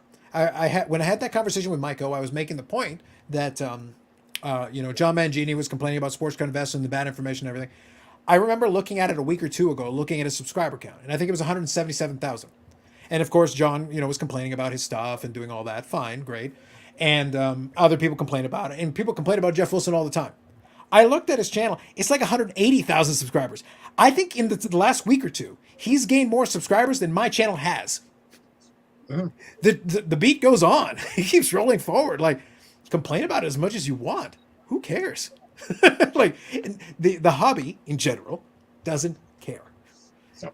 In Insider Space, he is the 800-pound gorilla. Now, in the grand scheme of collectibles, he's a minnow. He's a minnow. He's a minnow. But in this space, sure, he's our 800-pound gorilla. But really, in this space, he's the minnow again, because what he's selling is, I don't know, it's not pertinent to the hobby. It's more pertinent to investors. I disagree. Okay. Ooh, no, go on. Controversy. I got more beer. Go, Brad. Go, I Brad. do. I think, honestly, I forget about if you like him or you don't like him, but he puts out great content that's family friendly for all ages. And I like to see the youth that watch his channel, because I personally know that if I ask any person under the age of 18 years old that comes to our stores or our shows or our shops, they all know him and they all watch it. And I think that's great. And I think he puts out good quality content. That's my personal view on it. I think it's I agree with your for disagreement. that mainstream market. But Brad, sorry, the quality of it, the quality of the content, quality or of actually information. the quality of what the information Yes. is shared. Yeah, no, Yes. both. The quality of it and for that marketplace. You know what? He wants to show things. He wants to say the hobby's there, that it's thriving, there's people. Yeah, I think for both. For that marketplace, is it going to be, do you want to watch the Yannick? No, I'm not saying that's for you. Like, we enjoy this talk and more in-depth hobby, collection, passionate. But the kids want to open, I thoroughly enjoyed watching them open that 1951 Bowman. Or 1952 Bowman pack. Now, one thing I'll say there, Brad, I wanted to get your input because you're talking about the kids in the store and stuff, and that's still a relevant piece to this discussion. They are obviously watching it, so fair enough. Yeah. One thing I'll say though, when I watch his stuff, I like the production values. I appreciate and applaud the production values. I think it's very slick. And I think there are some of the videos that are fine. Because if he's just showing off cards, he's literally just showing cards and just saying, like, here's a card, and this is blah, blah, blah, and keeps it real basic, real, like, 101 stuff, it's fine. Like, there's nothing wrong with it. A lot of those, he does say a lot of stuff that is incorrect, just factually incorrect. I did a video where all I did was take his own video, and this is in the archives. You guys can go look for it. Mhm. I did one where all I did was I took one of his videos, and then I took another one's videos a week later, and he contradicted himself 180 degrees on his own channel, a week apart. Because it's one of those things, like, they'll produce the videos in a vacuum, and then they use the same card as an example, but the example they used contradicted the point they made in the first one. So he made a point, and then he used the same card to counter his own point. Right. Yeah. No. I'm not saying he's perfect by any means. I'm just saying that he That's puts an out, anomaly. It's an anomaly, exactly. he puts out good content. He has 180,000 people that watch. Oh, he gets anyone that So- types in sports card that never knew anything about sports card. He gets them subscribed. Like, Yeah, and he's got his kid on there that I think Yeah. does a great job, and he's going back and forth, and that influences other kids to see that. So I personally, I think it's great. Yeah. I do like it. Is it I for like me? his videos too. Yeah, I think they're Yeah. not for me, but I think his production value is really good. Yeah. I think he does a lot of good videos where he's got kids opening stuff, or he's going against another guy and doing pack work. Yeah, and, Like, and he'll give that- away that's away great, cards, but and he'll that's give away entertainment. cards, and yeah, Yeah. from an entertainment perspective, he'll give away cards. Yeah. He'll do the trade nights where Yeah. he'll do a trade with a kid and give him a trade in their favor, Yeah. which is What I great. meant Which is in the great. minnow in the hobby, and I'm talking about the hobbyists, not Yeah, the fine. card investors. And Sure, he yeah. is in the card investing. He may love a few cards, but he's not a collector. So I'm just saying that's where I met the minnow. He's the minnow, the big fish in the minnow. And we, the hobbyists are different from the card investors. There's a total difference. There's people who meld together. I get it. But the true hobbyists, like I said, if something burned in the fire, you'd be mad that you lost the card, not that you lost. Mad But you lost the what does money. he call himself? He doesn't call himself Jeff Wilson, the true hobbyist. No, I'm just saying he's Yeah. he's the minnow in our scheme of what we call the hobby. Yeah, I'm trying to be very careful here because because when I was talking to Mike, I made a clear point. Like, look, I don't care. And my key is like, look, if he leads people astray, I'm amused. Okay, it's your fault for following. Yeah, I want to be consistent on this point. It Is is he your good? fault for following. Is he good for the hobby? Or is he good for card investors? Well, here's one thing I'll say. The answer to that question is going to depend on how it is you treat his content. And the reason why I'm being very careful in how I'm wording this is that if you watch his stuff, you like his slick production and everything, and it says, okay, let me look into the sports card thing, and you don't rely on him as your knowledge base, and it's just a launching off point for you to go do some digging and you learn about some stuff on your own and then go your own way, it's perfectly fine for the hobby. There's nothing wrong with that. Now, if you're following his advice verbatim, well, then you're probably doomed. So, like, that's a different conversation. It very much depends. That's why when I talked to Mike, I said, you as the consumer need to decide how you're going to digest this. I would consider sports card investor to be junk food. I consider it's empty so calories. Good, though. It tastes so good. In the moment, it is, but you're still going to be hungry after, and the nutritional value is questionable on a good day. Yeah. So just understand that. That does not mean that there is no place for it on occasion. You might see a video. Okay, fine. Show me this thing. You're going to open this expensive box I'd never opened? Sure. Go ahead. I'll watch it. I had some funny ones. That's what I'm that saying. Was a really good one. That's what I'm saying. So I'm not away from him. I'm just saying he's not the pure hobbyist. He's good, and that's fine. I card agree. investors and the kids coming in. I agree. I agree with you, Bobby, too. He's not a pure hobbyist. Yeah. 100%. Unless it's Tim Tebow, because Lord knows no one else would collect Tim Tebow. Yeah, and he does. On Tim Tebow, I'll give him the hobbyist category for that one thing, because no one else wants Tim Tebow. No one. So I'll give him that one. I'll give him that one. Go ahead, Eric. Go ahead, Eric. I would say. By the way, your mom is trying to save you here. I am cute. She tells me all the time. At least someone appreciate it. I wanted to make sure you had it in there. Keep talking. Continue. Thanks, Mom. I love you. I wanted to say that, try to say something positive about Jeff, because we don't want to be negative all the time, is that in the last 2 years, this guy has put his money where his mouth is. He has invested millions of dollars on whether it be buying $100,000 cards at shows, investing in people's companies. Some of those people we know. And he'll produce. He has a staff now. He's producing these videos all the time. He's traveling all over, Canada right now and the United States, going to these shows. He's got a TV crew with him. All that stuff costs money, and he has spent his money doing this.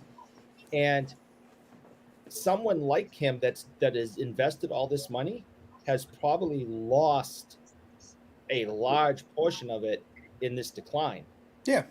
Because he was buying at the high, and some of those He big didn't cars, follow his own advice. yeah, Well, no, that's the problem. He did, but there's contradicting advice. There were multiple videos. It's like buy and sell. Which one is it? Which one is it? It's 7 days apart. It's the same card. I'm confused. I'm getting mixed messages, Jeff. I'm getting mixed messages. I'd have Is a it good for bigger the industry? problem with Yes.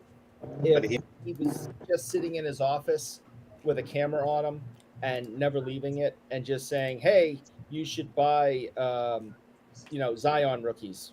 Buy Zion rookies. Doesn't matter that he's fat and his legs are broken. Keep buying them. Pump, pump, pump." But no, this guy is traveling all around and putting his money on the line, and he's buying Zion rookies. And for that, I respect him. Well, I think it also helps that in reality, he can afford to do that. It's a loss leader. Oh, sure. A lot of people obsess about the value of his portfolio. It's like, you realize he runs businesses, right?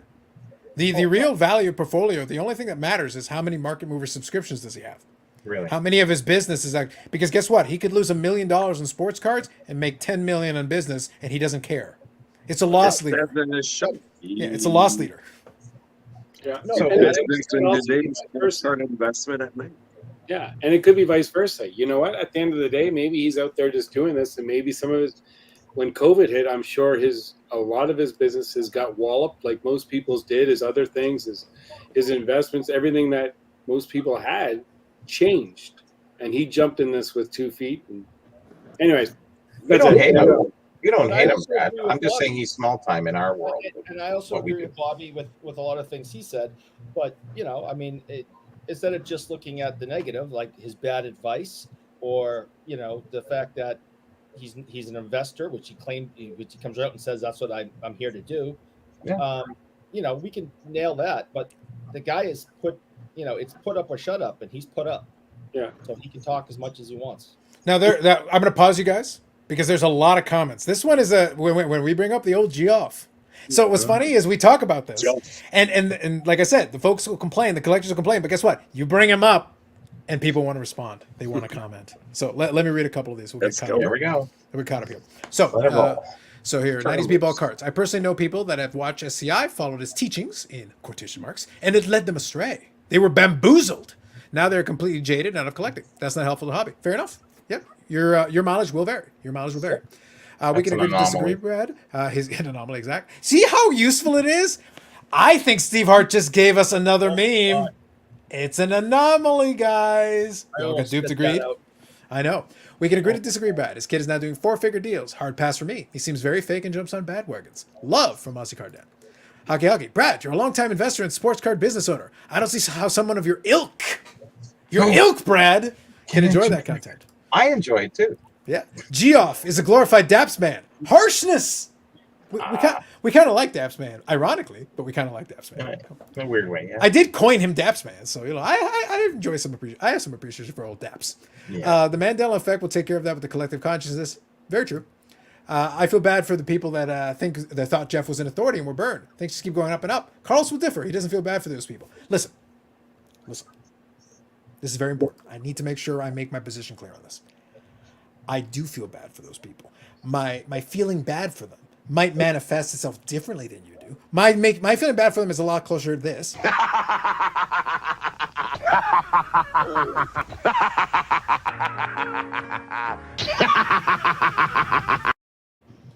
I'm just expressing it differently. It's like tears, but like cackling laughter. You woke up the It's hard dogs, to tell if Carlos. someone's laughing hard or crying. Yeah. It's very different. Listen, it's a fine line, Bobby. It's not as simple. It's a fine line. Like I said, I'll hear about these collectors getting burned and these things, and what you just saw there is basically what happens in my house.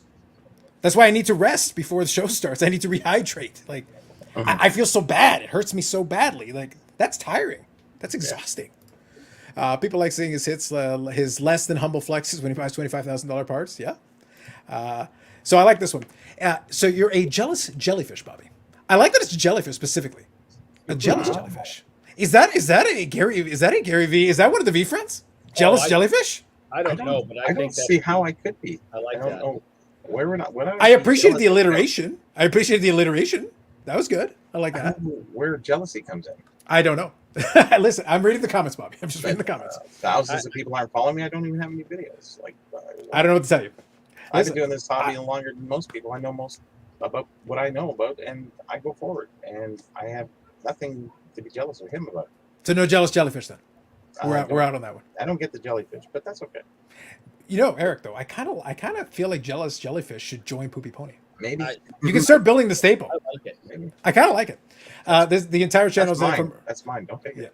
We'll work something out. We'll work out a deal that's agreeable to all. The entire channel is an infomercial. Yes. No, literally, Sports Card Investor is an infomercial. Yes. The point of every video is to sell market movers. That is literally the point. Where that differs from other infomercials that I've critiqued is that it is right in your face. The purpose of this channel is to sell this product.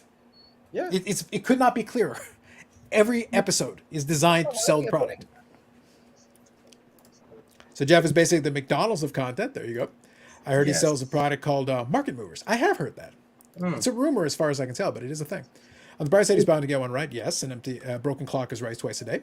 Empty calories is a great way to put it. A ton of empty calories in the hobby lasts for years. Yeah, that's fair enough, Eric.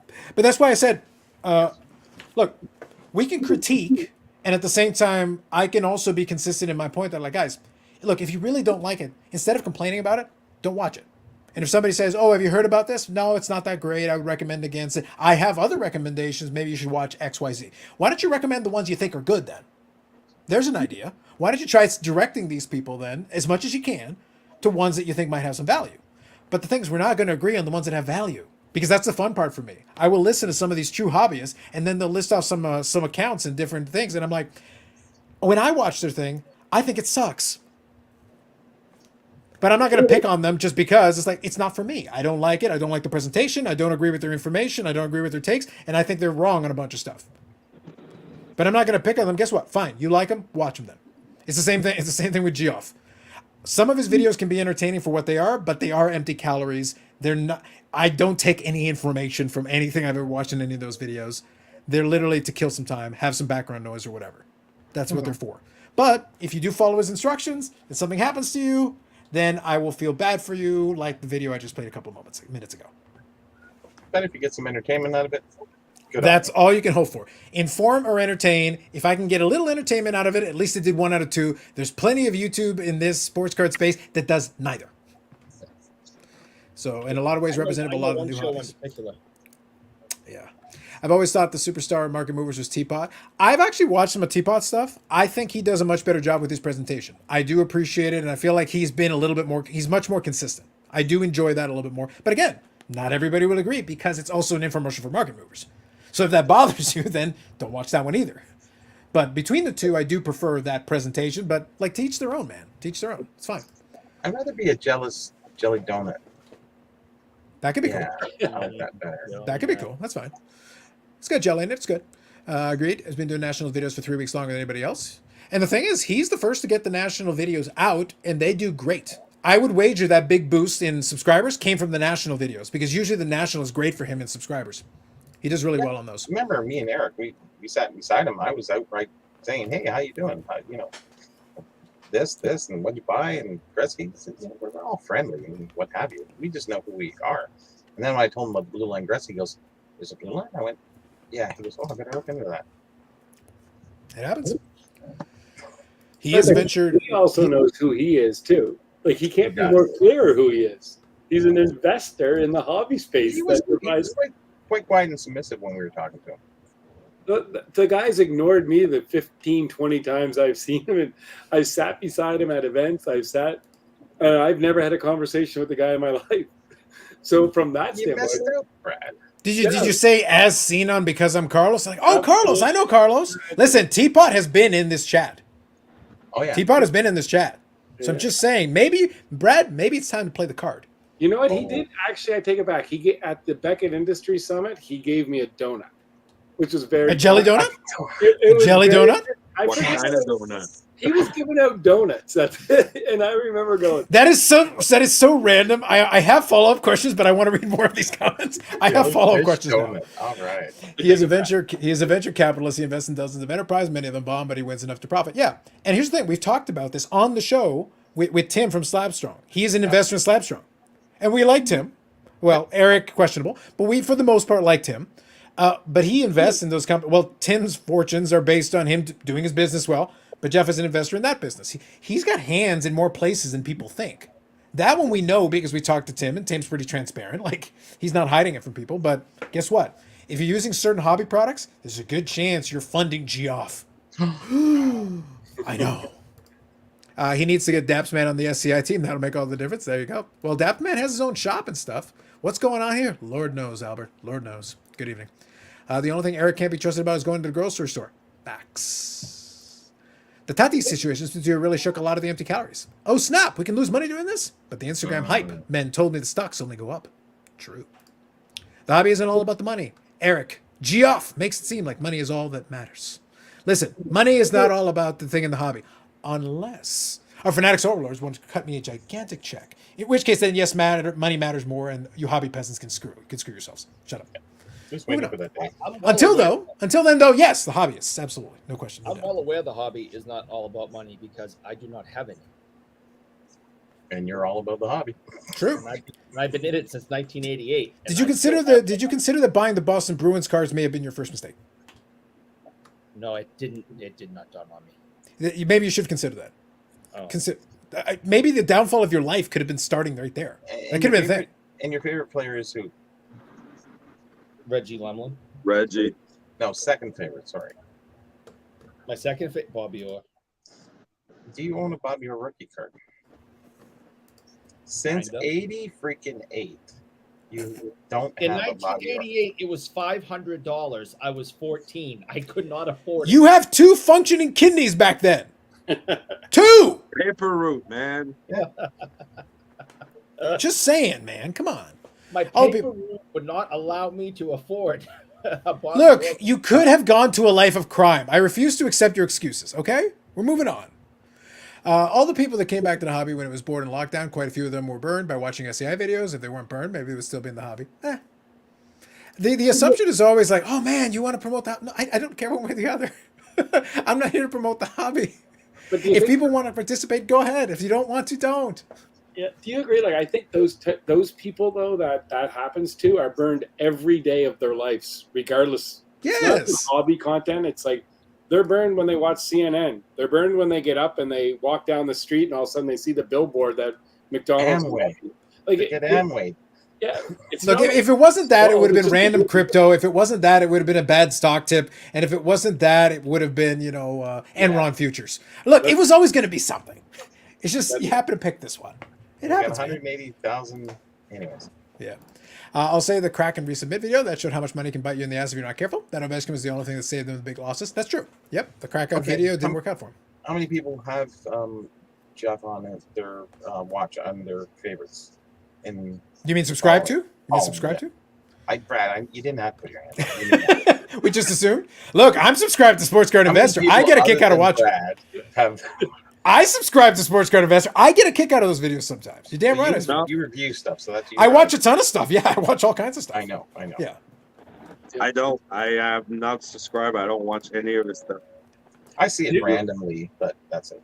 do you remember Fair. the top 10? Nothing top 10 personal. shows? It's just not my stuff that I watch. I got Right. But more it did, precious time to waste on other stuff. the top 10 card shows was great because number 2 was the Toronto Sports Expo, which I thought was great for marketing hockey and for the Toronto Expo, which I believe it's number 1 for me. But I'm glad that a guy in the U.S. that has that much influence put the Sports Card Expo at number 2. I was impressed. I see Nice. a couple top tens. What was it? Nice. Best show, and now we got Yeah, top 10 shows that he's been to, and he went, number 1 was the National, but number 2, he worked his way down. Number 2 was Toronto Expo. We'll That's probably right. see him in November again. There you go. Exactly. Food court. Yeah. The reality of it is like, look, as a show, if you understand the nature of the show and you have the ability. Again, it's a luxury to travel. People don't understand. Traveling to a show, really traveling to a show, is a luxury. You kind of have to work on it. I like that Eric's got his pose down to a science. Well done. It's good. Yeah. But the thing is, like, look, it is a luxury. Okay, it's not. Most people can't. Like, they have to plan it out. It's kind of scary, Eric. You're scary. Yeah. Like his entire being is scary. Like, this is just one thing that he does. Well, his It is glasses school kind of picture night. Thank you, blacked out Dave. his eyes. Thank you, Amish Dave, as always. Appreciate you. He isn't wrong. Everybody's got a price for the $1 Million Man. Facts. We'll get to that. We'll come back to that when Brad comes back. Yep. See what Brad started? I know, right? One thing I will say about Margaret, like, there were some great comments, by the way. Thank you all for the comments. Thank you all for the comments. You guys don't listen. Oh, hey, Brad. All right, Brad, question for you. Hockey, your personal friend. Brad, when are you going to start flexing your $500,000 box purchases the way SCI does? Don't reveal all our secrets. We got plans. As soon as he reveals his secret. There you go. I love it. I love it. Who are you? Geoff, Hockey 99. Yes. One thing I'll say about market movers is they care about collectors outside of basketball cards. Yeah, there's been a pretty heavy emphasis on basketball. Brads are currently at the BBCE getting wrapped. Facts. Teapot is a man of the peeps. There you go. So it is Geoff. I knew it. Moving up. I feel like complaining about specific YouTube channels. I complain about the articles in a Beckett magazine. If I don't find value, I don't watch or watch videos. Yes. Thank you, DR. Correct. Look, man, don't take this crap too seriously. Okay? If we've tried to teach anything, please do not take this crap too seriously. We will talk through some of these topics, and we'll actually try to give suggestions or ideas or information or knowledge where we can. But you're collecting cardboard. It's stupid. You could be doing better things with your life. And we're doing this for hours on a Friday. Obviously not. No, but I'm saying you could. I'm not saying we did. I'm saying you could, in theory. The theory's out there. But, like, Stamps. exactly. Collect something with dignity. Coins. Funko Pops. Funko Pops. I Oh didn't even boy. think of that. They're being graded now. Anyway, moving on. He gave me a donut, friends for life. Nailed it. I'm finding more and more Funko Pops, of course, still in the box. Don't take them out of the box. Mhm. Autographed. The people autographing the Oh, you sellers. know- I was just thinking with you, I was just thinking random people autographing it. I was like, so you mean the person associated with Funko Pop? How do you know they're authentically autographed? That's right. I'm saying. So I'm then just you have saying to more open and more it, of take it out of the box. There we go again. No, here's the Or an thing. open The pack. problem is this. They're going to be like, but they signed it right in front of me. But how do you know that was a real person? Yeah. Was that person, was that celebrity BBCE wrapped to authenticate that they are in fact who they said they are with DNA evidence attached? Yeah. Don't lie to me. I don't know. Ain't paper wax like a drunk in the mountains in New Hampshire. Live your best life. Good evening. Nice. Good job. Man. Yep. Is Eric's Tim Lasiak rookie graded a raw? Is Eric's Tim Lasiak rookie rated a raw? It's raw, but I tell you, someday I may send it in because that's a big card. And only to Beckett, because that's all he cares about. Brad is correct. If you need someone else to tell you to enjoy collecting, then you're a sheep. True. Yes, Enron, #invest. Thank you, Paul. Huh. I'm not subscribed to him and usually watch if someone messages me and tells me, hey, did you see what he did this time? And that's fine. Here's the thing. That's a perfectly legitimate thing. I'm not telling people to subscribe to it. Y'all do you. But 183,000 people already have. So don't whine about it. Oh, it's like, why does he have so many subscribers? Because people subscribe to him. Why does he have so many viewers for these videos? Because people watch it. Even if they're hate watching, they're still watching it. That's the point. Oh, that's most of it. It's hate watching. And or that, hype guess watching. what? It still counts. Hater hype sells. Yeah. The YouTube algorithm does not care the intentions of your watching. It only cares that you did it. Then again, the investment thing isn't that interesting to me. If I wanted to invest, I'd use my own thoughts as who or what to buy. And completely fair. 100% fair, Bubbles. Business 124. My issue with Geoff, SCI, is he tells everyone when to buy, but never divulges when he sells anything. Seems shady to me. Suspicious. Do you think, like, that's one thing that I've noticed that people have, as you progress with things, and I'll get off the topic about him, but Sure. when you see now, like, all of a sudden he just put out he's starting to develop more. He's putting out his losses. Like, he started off not because we were in that hype thing, and there wasn't as many losses, but now he is. Like, I thoroughly enjoyed watching the one where he broke the cards out and sent them in, and when he got the one back, he was the Tiger Woods. Did you see it? Did you watch? It's not like we watched it, Brad. It's a great video. He took 5 cards he spent like 50 or 100 grand on. He cracked them out and sent them to different companies. So he sent some Beckett to PSA, some PSA to Beckett, and he had winners and losers. And he had a BGS 9.5 Tiger Woods SP Authentic, which I have the exact same grade and card. And he sent it to PSA, and it came back trimmed. or it came back authentic. Yeah. And then he contacted PSA and they said it was trimmed. So he turned his $30,000 card into a $5,000 card now. And who does that? Somebody who can afford it. But he Like at tried the end, like at the end of the day, here's the thing: it is good content because they learn. Look, part of having a team is that Jeff can turn around content very quickly because he's got editors, he's got videographers, he's got folks working on all this stuff. Like I said, it's a slick production. He's got a studio, he's got all this stuff. Well, guess what? Being able to say legitimately that I'm going to take hundreds of $1,000s worth of cards and roll the dice on third-party graders, and we'll see what happens.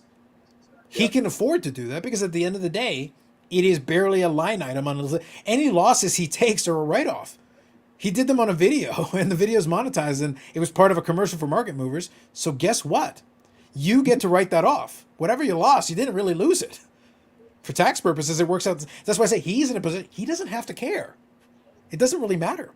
Of course, if he wins, that's awesome. But if he doesn't, who cares? It's a win-win. He was on that one. That sucks. Like, Sure, but it's a win-win. But I'm saying it's a win-win for the most part if you actually think about it. Because if you're doing it for business and he loses money and he resells the card and takes a loss or whatever, you get to write off that loss. So for tax purposes, it's not a loss.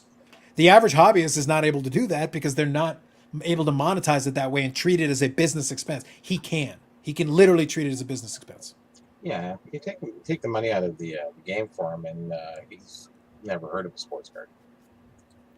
Yeah, it's one of those things. It's just sport. And at the end of the day, he can do it, and he can afford to do it, and let him. Like I said, it's his money, not mine. So what? My big pushback, and when I had the conversation with Mike, is like, why is it that it's the true hobbyists who care the most about what everybody else is doing? It's like, how about you care about what you're doing? How about you focus on what you're doing for once? Because apparently you have enough time to worry about what everybody else is doing. Because you have enough time to complain about their stuff. Because I hear all about you complaining about them, but then I rarely hear you talk about your own stuff. That's what I'm doing. I'm making my own cards. And they're awesome. I'm working on the app. There you go. But that's the thing. Bobby, knock it off. It's there For some people. for some people. Some people. For me, and somebody else here. No, nobody else here. Mhm. Oh, nobody. Yes. No, I don't know. Eric, is it you? Oh no, I it wasn't hate you. I hate you. I hate you. I hate you. You'll love me soon. I don't know about that. It's the Needham thing, right? No, never mind. Moving on. Sorry. Continue. As you were. Anyway, moving on. You saw nothing, Eric. You saw nothing. You saw nothing. Moving on. Grading companies don't authenticate patches. Yep. Do I crack slabs? I personally do not. I have people for that. That is in fact true. That is in I fact have true. a back room full of You slab crack crackers. slabs, don't you? I don't. I don't do it. No. I have people for that. he is a guy. I will not sully my hands. He knows the guy. He does? Yeah. Do we all know? Literally. So to be It's called Brad. yeah, exactly. It's like literally when I hand it in, the only time I'm going to need to crack slabs is when I'm submitted in for grading. So for this order that's coming up, the one that's going to be coming in the next little bit, we'll do the little reveal on the show, and we'll do all that, and then I'll make a video separate from it and everything. I had a couple ones that are going to get taken out of Beckett holders. Eric, there you go, out of the Beckett holders, and we're shifting them over to the PSA holders. And I gave it to the team, and then Brad is like, "You want me to crack it out?" I was like, "Have at it." That's how you get the PSA 11s, right? Yes. That's how you get to PSA 1. There's still a one in it, Well, one way or the other. One way or the other. I'll tell you, there's a guy, like, so I will not crack slabs out for people. Like, it's not, I mean, if a friend asks me to do it, absolutely. Hey, I'll do my best, but Yep. I'm not taking that risk at all. There was a guy that gave me an Adam Fox, this just happened today, so it's a funny story. It was an Adam Fox Future Watch Auto card, and it was, I forget what slab it was in. Anyways, and I was like, it was a Beckett for sure. It was a Beckett. Mhm. I said, I just don't like cracking Beckett ones. Like, they're a little bit harder, and I get kind of nervous on them. You never know. And he goes, no, I don't care. If you ruin it, you ruin it. And I said, all right. And we had two guys, me, Sherry, I think, and Luke were all there. So I said, all right, just video this just so we'll have it for a record. I don't even think we did. We just said we were going to do it. He goes, honestly, I don't care. You're going to be better at it than I am.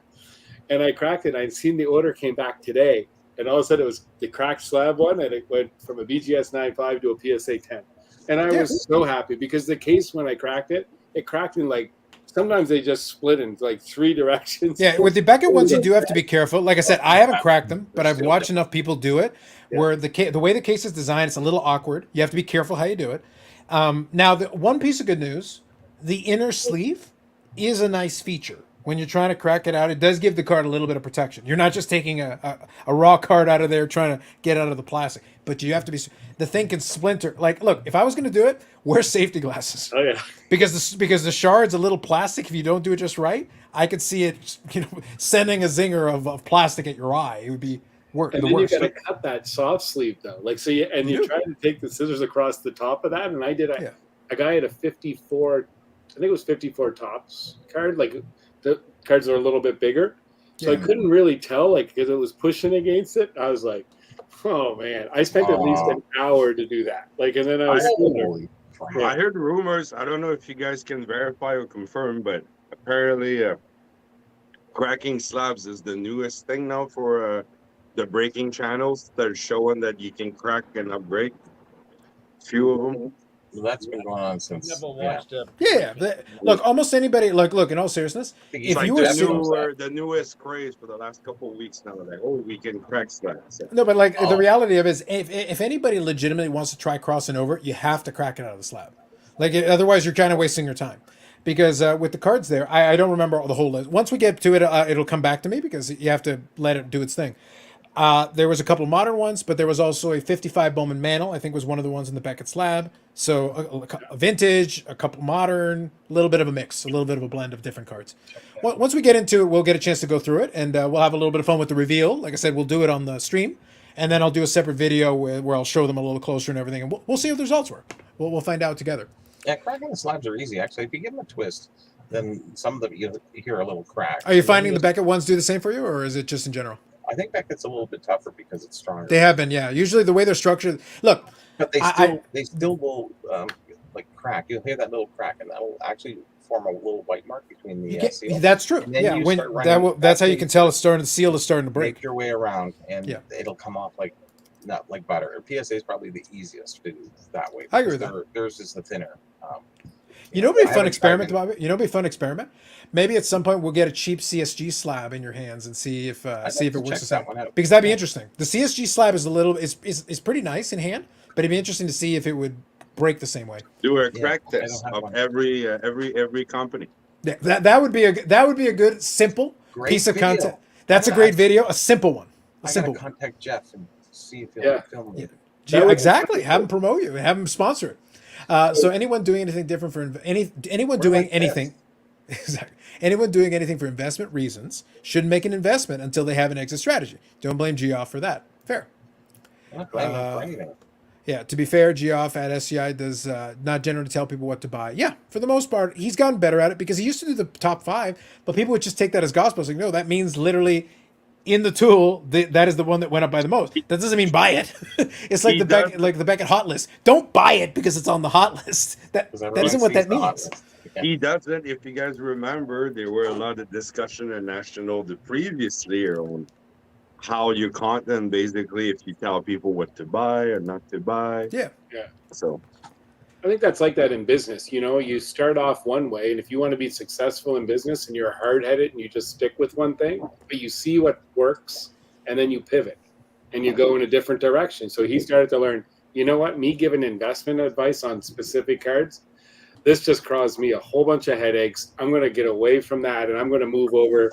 Let's provide more information. Let's do more content. Let's do this stuff. It's just, I think that's business 101. Mhm. So let me read a couple of these here. Hobby Champs, good evening. The problem with Jeff is he always seemingly zigging when everyone else is zigging. Yeah. I like I said, I wouldn't use his picks. I wouldn't do that. There's a reason he had to get out of picks. He wasn't very good at it. So Andy, she's buying refractors. Good evening. Unless you start cracking out $35,000 slabs in the next 10 minutes, I'm heading over to SCI, as you should. Correct. As a business owner, you can treat it as an expense, but I'd rather earn money. Be interesting to know if he's making money. On the business, I have no doubt. On the YouTube channel, I guarantee that's a loss leader. I don't have his finances, but I guarantee that's a loss leader. There's no way he's getting money back from running that channel compared to what he's spending on the studio and the production. Like I said, the reason why market mover takes care of everything. no, Yannick, I'm making that distinction though. Forget about market movers for a second. I'm talking about just the YouTube channel. If the YouTube channel itself, is basically hemorrhaging money left, right, and center because it cannot generate enough money. There's not enough views available in this space. But as a commercial for market movers, getting people to pay a monthly amount, that's where the money is. That's how you make the money. Yeah, that's the real money. The rest of it, that's a loss. You write it off as part of the business and move on. It's marketing budget. You just write it off. I'll have to send you some photos of slabs I've cracked. $35,000 isn't crap. Yes, it is. We want $35,000 per slab, Bobbles. Per slab. Bobbles cracks a lot of those tuxedo slabs, does he? He should, yeah. I heard that if you take him out of the SGC one and put it into BCW top loader, it triples the value. Facts. Don't corroborate them, but they are facts. Moving on. Carlos, what are your thoughts on people coming out swinging as she collects cards? Okay, let me touch on this one real briefly. Actually, let me touch on this one first, and then I'll touch on that one. Brad, what's it like to have strangers having confidence in your slab cracking abilities? Very rewarding.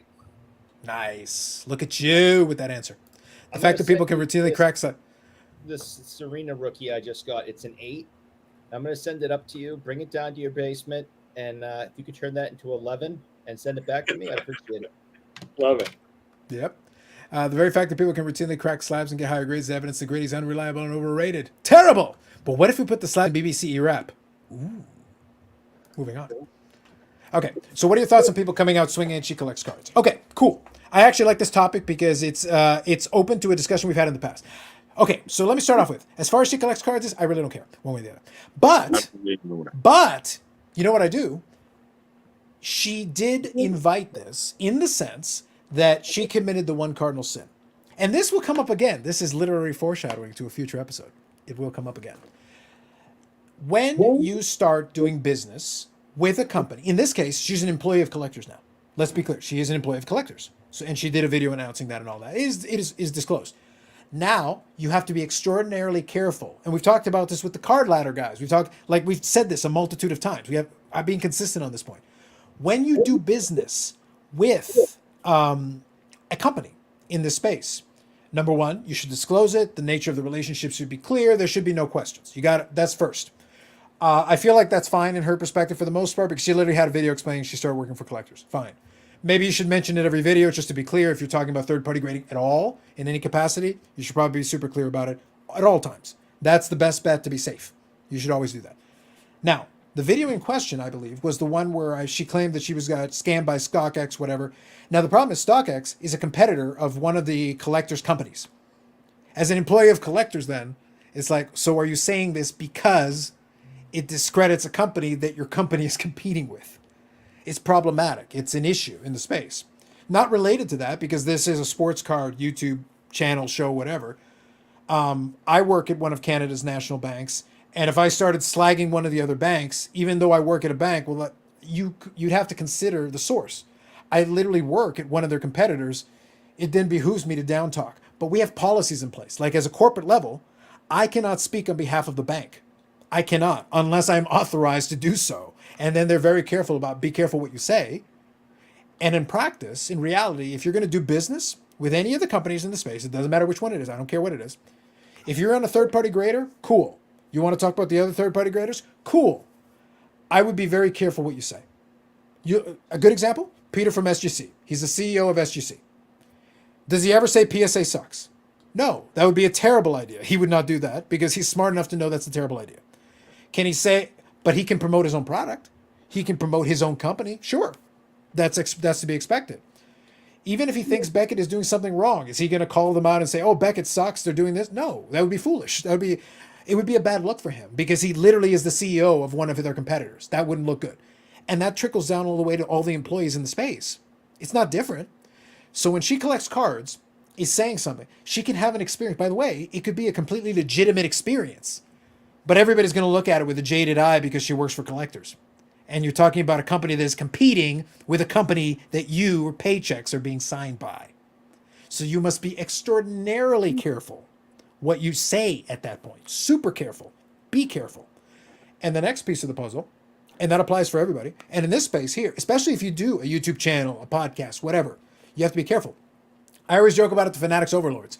If they came in and suddenly signed a check, does that mean I wouldn't talk about sports cards anymore? Not necessarily. Does that mean the podcast would end? Not necessarily. But would it mean I have to be extremely careful how I present things? even disclosure isn't enough. I can't be knocking Leaf cards at that point. It's fun for me to poke fun at it, but the tenor of the discussion would have to change. My tenor would have to be, I am promoting the company that I work for. I can't just knock the other one because I would be a hypocrite. And the question would be like, well, you're doing it because you're getting paid. And that would be a reasonable thing for you to assume. So people coming out swinging at her, I get it. Some of it's not quite fair, but at the same time, it's like, well, you got to accept it. It is what it is. But in her position, she should probably understand that you making this video, it's probably going to get turned on you very quickly because people are going to look at, wait, don't you work for their competitor? You're probably not the one who should be talking about this right now. Yeah, you can have your experience. That's fair. But you shouldn't try to blame StockX. Don't blame StockX because you have to be extraordinarily careful with what you do with that. So like, that's a thing you have to be careful of. So I wanted to get all that out there just so we cover that. Being consistent with my previous take on this issue and staying consistent with it going forward. Does anyone else want to take a stab at this one? I wasn't even open nothing. I am not 100% familiar with what she said or what the real. I mean, I heard what you said, so I get the gist. But yeah, that's a I don't gist. feel like I don't think it would be fair for me to comment on something that she did or said if I don't fully understand it. So that's fine. Yeah, I get it. But as I said, I wanted to lay out so that we all understand. Like, look, I get the criticism. I don't blame her for making the video, but it was ill-advised. If I was asked for my opinion, I would have been like, probably don't make the video. Just deal with StockX directly. If, again, assuming everything is above board, assuming there's a legitimate issue, go deal with StockX, go deal with FedEx, go deal with, as a private citizen, just go talk to them. You did business with them. Go deal with them like normal. Don't post it on social media when you work for one of the competitors and be like, hey, this happened, blah, blah, blah. I would be super careful with that because it's a minefield. You're just asking for it at that point. You're asking for it. And again, some of the folks, though, to be fair, some of the folks that are critiquing her, it's not a critique. It's like, I just need an excuse to take pot shots at her, and this is my excuse. So there's a little bit of an issue on all sides on this one. There's a lot of folks in the space that people are just waiting to take pot shots at him, and they're using this as an excuse. That is bullshit. But I don't think making the video is a good idea. I would have advised against it. I would have advised her just to take it up with them directly, deal with them directly, and try to get the problem resolved the normal way.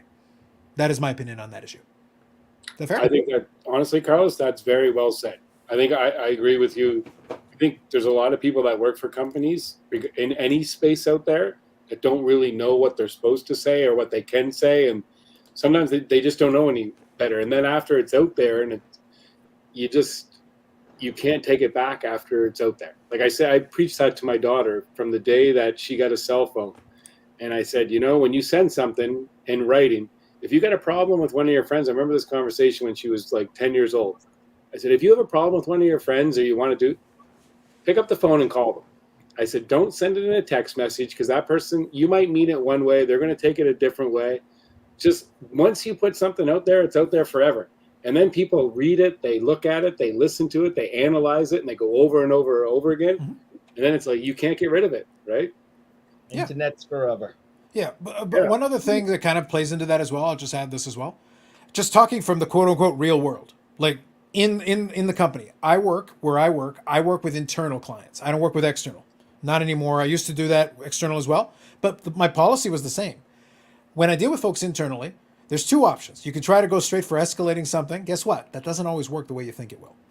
Oftentimes, though, I've worked with some of these folks enough to be like, look, you got a problem? Just reach out and we'll talk about it.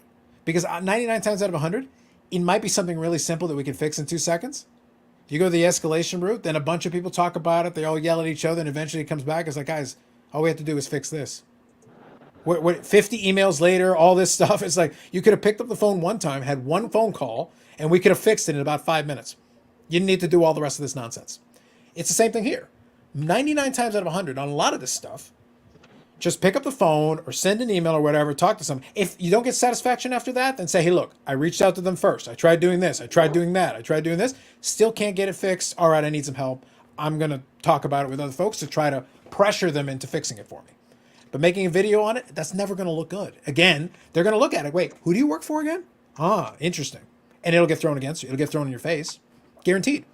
Rock Latex crossed it from 86 OPG from 8.5 to 9. Congratulations. Good job. I'm the AI from Tag, so you're it, huh? I see. Well, now we know. Yep. NT and flawless cards because PSA doesn't know how to grade thick cards, allegedly. How's your experience with thicker cards? It's like a miracle that seems to get anything above 8 or above on them. They do struggle with the thick cards a lot. That has been an issue. I agree with that piece. You just hope Carlos doesn't pick up the phone when you call in. I do.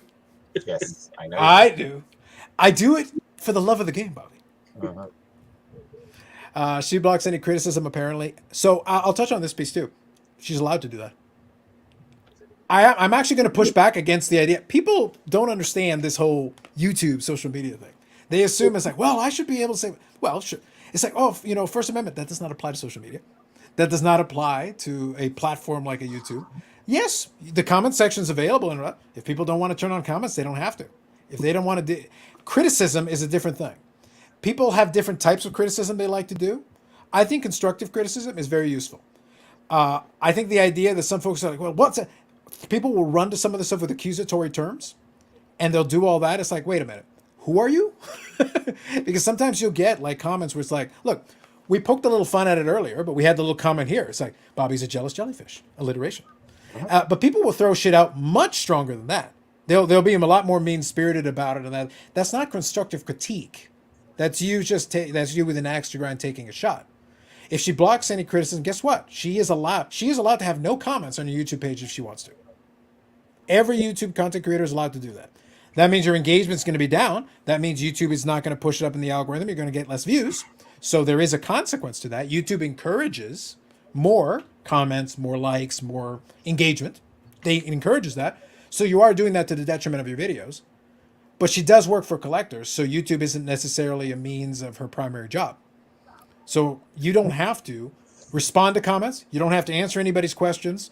You, as the commenter, are certainly entitled to ask a question. You're not entitled to an answer. And I'm just being honest with you. They don't have to answer. Nobody does. If they do, that's great, because then that means they're trying to engage with the audience or whatever. But I'll be honest, if you're on YouTube long enough, you actually do this space, sometimes you get comments that are bullshit.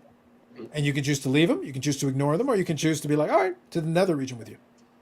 At this stage in the game, when we do these live streams, I enjoy the comments that we have here, because for the most part, we've been able to build up a really great group of folks that are asking legitimate questions, asking good questions. And even questions like this are legitimate questions. It's a fair point to ask. But we used to have folks that would just come in just to try to instigate an argument. And I like to troll, let's be honest about it, I do. But then it becomes not entertaining anymore. And when it ceases to be entertaining, I'll send it to another region. I don't have to do it all the time anymore. If you notice, it's once in a blue moon now. Other than the spam bots. The spam bots, you have to send them away every time. But outside of that, no, for the most part, everybody here gets to have their comment, and I try to address as many of these as I can. It gets harder all the time, but we're doing a pretty good job hitting as many of these as we can. We're trying our best. We do our best. So we try not to avoid criticism. Except of Eric. You can criticize Eric as much as you want. Oh, I'm totally okay with that. As you should. Like, yes. Like people are getting tired of my shtick with Brad. Your shtick. My shtick. Not even your chuck, a shtick. Just your shtick. They don't. They don't like my shtick with Brad, and I think if I remember correctly, is Bobby's old and tired, and Carlos is mean, and also arrogant. Which, to be fair, is true. Yeah. To be fair, those latter two are truth. Yes, and I'd like to announce again. I'm tired of my shtick with Brad too, but he won't go away, so I can't stop it. And well, let's be fair. If this was Survivor and they were going to vote you off the island, you probably wouldn't want to incur the vote of the tribe. Right. So Eric, you're going to like this. So Sherry's she's away. She's not listening tonight, and she's a loyal listener. So I know she's not listening, so I can make fun of her a little bit here. Ooh, Brad is liking to live dangerously right now. Hold on. We just told you. Hey, Sherry, you should tune into the show right now. Sorry, continue as you were. We'll never go an hour and 58 minutes in deep anyway. And she's 30 years old too, so there's a little bit of an age difference there. But she goes, "Why does Eric keep saying this shit? Like, what's he talk about razor blades for?" And I was like, "What?" She was like, "He keeps saying shit. What's he saying about you?" And he's got a shit. Wow. And I was like, "What? Isn't that razor blades? I don't get it." And I said, "Oh my god!" I held it in. I didn't laugh. So you didn't do the $1 Million Man full-fledged cackle? I wanted to so bad. Oh, you just want to sleep on the couch. I know. Brad is like, "I value my life too much. Must resist. Sustain the stoic look. Don't do it." Yeah, so CC here. She collect card needs to model herself after Brad. Never heard Brad say anything bad or negative about either grading company. Perception means a lot. And here's the thing, we joke about this. We had Brad and Bobbles on here. Bobbles is a bulk submitter for SGC. Brad is a bulk submitter for PSA. As much as I try to invoke Thunderdome and I try to stoke the fires of Holy War because it would amuse me, and to be fair, don't lie, it would amuse you all. Yeah. And yet they refuse to play into my game. Yes, so far. There's still time. I have confidence. But the point is, like, look, we can have a standard conversation, and I'm going to repeat my stance on third-party graders. Use the one you like. Whatever, man, except for tag. Tag shit. Moving on. Hold on. Tag is shit. Moving on. Hobby champs. In fact, it kind of sucks. Yeah, they've got their issues, but, you know. They kind of suck. They've at least graded a card before. Moving on. Not much convinced. Hobby champs. Even an idiot wouldn't believe the StockX purposely sent an empty box in packs. I'd rather have a Drew policy calling it a scam, a super scam. It was an anomaly! Moving on. My 7-year-old Penny sleeved and top loaded her Harry Potter cards that came with her little toy wallet. She was so pumped to sleeve her cards. Congratulations. Good job. That's awesome. Nicely done. Nicely done. Just curious, what's the latest card each of you has acquired? Ooh, I like that. Okay, question. Qualifying question. And you can answer it after, it's fine. Well, I'll still answer. Latest one you've acquired that you've got in hand? Or latest one you've acquired that you just won or purchased? There is a distinction because obviously How you buy about stuff. in hand? Yeah, in hand is fair. I've actually got the card that I got, so I've actually got that. Be right back. So Everyone's looking. I can start. Bobby, have you acquired a card recently other than the one we talked about a couple weeks ago? Probably about 30 minutes before the show. Oh, nice. Okay, sounds good. But is it in hand or en route? No, I just did the buy then. I got you en route. Yeah, no worries. But it was a variation, which is So this one actually came in the mail. I actually thought this was going to Very go nice. to ship my cards, as it turned out. So this is a good one. Just a variation on a card I've got. The ink sweaters from the late 2000s there. I like those. Big fan. So another one for the collection. Slowly chipping away. I've got about 20 or 30 that are sitting at ComC that I need to ship out. And then Ship My Cards probably has about a dozen cards. I'm waiting for 1 or 2 more to be on there, and then I'll have that shipped out. The mail, though, has been slower. Like I mentioned it before. Like I'm buying less stuff in volume. I'm buying stuff here and there, but the quality of the stuff, I'm liking the stuff I'm getting. It's been fun for me, and I'm working on some projects and making some dents and some stuff. So it's been fun. So that would be my latest card. Just another addition to the player collection. Some fun stuff though is en route, but not here yet. Latest acquisition, Eric. I think that was the one you showed earlier. I had 2, and I showed one you guys picked before or something. But Yep. this was Serena's in the news. She's her That's one of the net pros, right? Yeah, her unbelievable career is coming to an end soon, and I had the opportunity to pick up a PSA 8 of her rookie, and she's the GOAT. So I've loved watching her ever since her and her sister showed up with their braids, with the beads in their hair, and just took over women's tennis. So Nicely done. Nicely done. I picked that up, and I'm happy to have it. Yannick, were you able to pick something up? You got something there? Yeah, some 1999 Kerry Wood, but like all etched. Nice. So we've etching heard of this all etching the- thing. Yes. Wow, that is. And I that just is like Kerry shiny. Wood because of the 20 strike, and back in the 99, that guy was, he was the shit. So Yeah, he was going to be the dude. He had that big strikeout game. Hold on here. Okay. I Oh, he's got a CSG slab. Look at this guy. Ooh. yeah, actually, Nice. one of my first Crank ones. it. They're really nice, actually. Like, I like how clear it is. Rock Reigns. There you go. Looks clean on the card. And, Nicely done. I got a Gary Carter that I upgraded to Nice. an 8 now, that way. And I got a couple Roy Face. Oh, he's got the 63 Fleer. Look at you. Well played. Yeah, I like that one. With all Really Fleer nice. being in the news, so There you go. There it Appropriate. goes. Thematically appropriate with the 65 tops as And, well. and Nicely one done. last thing, Oh, Carlos. he's got one more. Okay, go ahead. The 2 weeks ago, there was the fundraising game, softball at the local stadium there with Expo players, and Bill Lee was there, and I got Oh, Bill these- Spaceman Lee. Yeah, Bill Lee Spaceman was there, and those are the stubs from Shea Stadium, October 10th, 1981. Yep. And that's the only time the Expos made the playoff run, and that was his last win as the pitcher Mhm. in the major. So he signed ability 119 for 119 wins.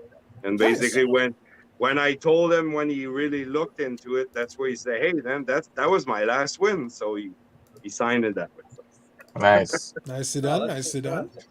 Good Yeah. for you. Good stuff. Good stuff, buddy. All right, Mr. Brad, you're usually good for something. What are you thinking? What qualifies here? If you want to do a couple highlights. So everything that came in the last 2 or 3 days. Okay, sounds good. I'll do them quick. Harry Potter card. This was today. Okay, I got a raw one, which is the Queen Elizabeth Queen? first card. So got it. Oh. Yep. Who makes that? Godfrey Phillips. Okay, yeah. So I've been buying those anyways. That's just a little kind of thing. Eric, this is for Eric. Harry Potter. There you go. Okay. Nailed it. Harry Potter, Daniel Radcliffe signed with, I forget the other guy's name, but he's like, that's one of the good ones. So that one's a So PSA. Daniel Radcliffe. There you go. That I'll be honest. I've heard that those Harry Potter autographs are expensive. Like some of them are going crazy. Oh, this one has jumped off the roof. Yeah. And then, for me personally, Oh, is that Eminem? Eminem's first card. It's from, what do they call it? Top Trump specials. Yeah. They do a lot of celebrity stuff. They've got a lot actually. Yeah. So those are cool. And Could then the slab be a little bigger there? You know, could we Yeah. get a little more space around the slab? Jeez. It's pretty big. Yeah, But I they love got it. that from Beckett. I agree. I got another. I picked this one up, which is 65 Opeachy. 65 Opeachy 9 that for my set. Which Gotcha. I'm super happy about. Nice. No one really big. Yeah, no one big at all on that, but cool card. And then last, my buddy, a nice Dale Earnhardt Jr. on card patch auto. Oh, okay. Oh, Nice. very nice. nice. Little nice variety pack there, Brad. Well played. Yeah. Well played. Now, when you say that he's your buddy, is that an actual truth that you Yeah. you know Yeah. Dale Jr.? Yeah, so I met, I stayed overnight at his house. Pretty cool.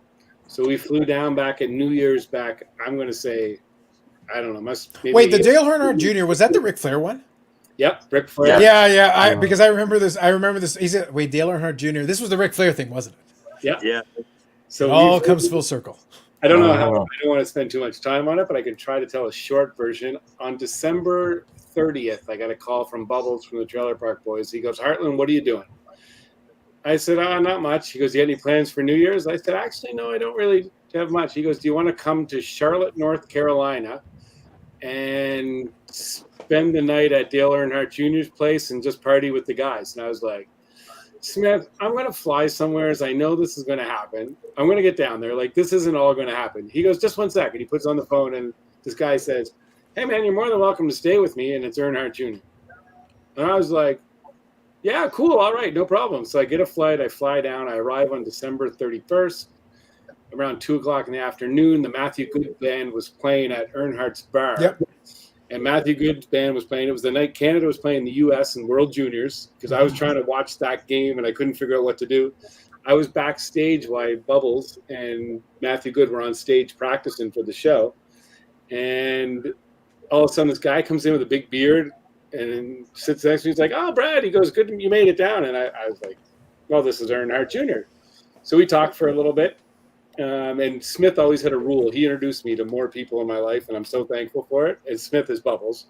Mhm. And he goes, the thing was always just don't ask for anything.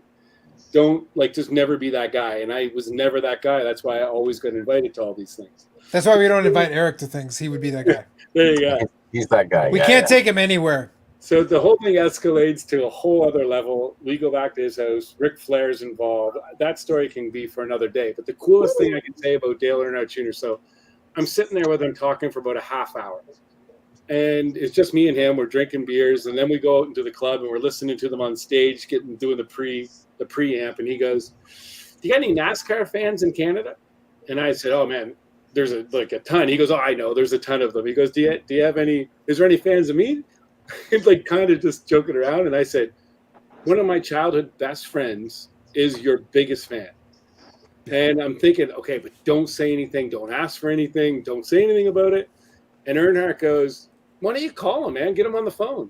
And I was like, all right, like he asked me to do this. I didn't ask to do this. So the guy's name's Charles Rudolph.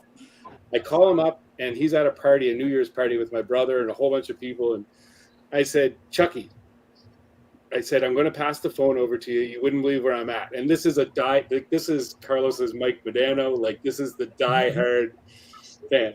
And Earnhardt takes my phone and talks, and he goes for about 10 minutes. He's gone. And I'm like, Smith comes back. He's like, where did Dale go? I was like, I don't know. I'm not saying anything. Like, I didn't ask him to do anything. I'm not saying anything about it. He comes back and he goes, you know what, Harlan? He goes, that guy may be my biggest fan in the world. And I said, oh, absolutely.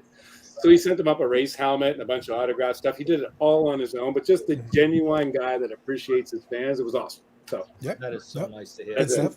So for those of you who are a little bit OG, you'll remember we actually had this chat with Brad with the story. That's why I did the little sign with the call, because I knew it was coming next. But there was a whole bit with Ric Flair, and we actually went a little bit more depth in one of the previous episodes where Brad was on. We got a chance to get the fleshed out version of the story a little bit, but you got the truncated piece there with the call as well. So it was a good story. Thank you, Brad. Yeah, it's always a good one. I do have a card that I did buy. So Go ahead. Go for it. I bought a Danny Grant. It's a 7071. O-Pee-Chee and Topps both had the insert sticker stamps. Nice. But there's a variation that doesn't have the TCG printed in USA on it. Oh, okay, yeah, at the bottom there. So Yeah. I bought the one that doesn't have it because it's I don't know, about 40 to 1, 30 to 1, something like that. So I figured, why not? Nice. I like it. Then I can scan it, document it a little bit better. Good stuff. So Andy here says, after having experience with Rick Coop's comments, I agree with you. Yeah, just pertaining to like I said, and Paul has a comment that plays in the same thing. And like I said, I'm not being every video. I'll always try to encourage folks that want to comment because it is good, the engagement, and I do like commenting back and forth with folks. But yeah, there's always like there's that person who's like they'll say something because they think they're going to get a response out of it. And I'm like sometimes I'll have a comment where it's literally like they're mad about something random, and I'll be like, I don't even have anything I could respond to this. I'm just going to leave it as it is. I'm just going to leave it as it is and move on. Like, there's no response for this. Like, okay, great. Good to know. Thank you for sharing. I can't help you there.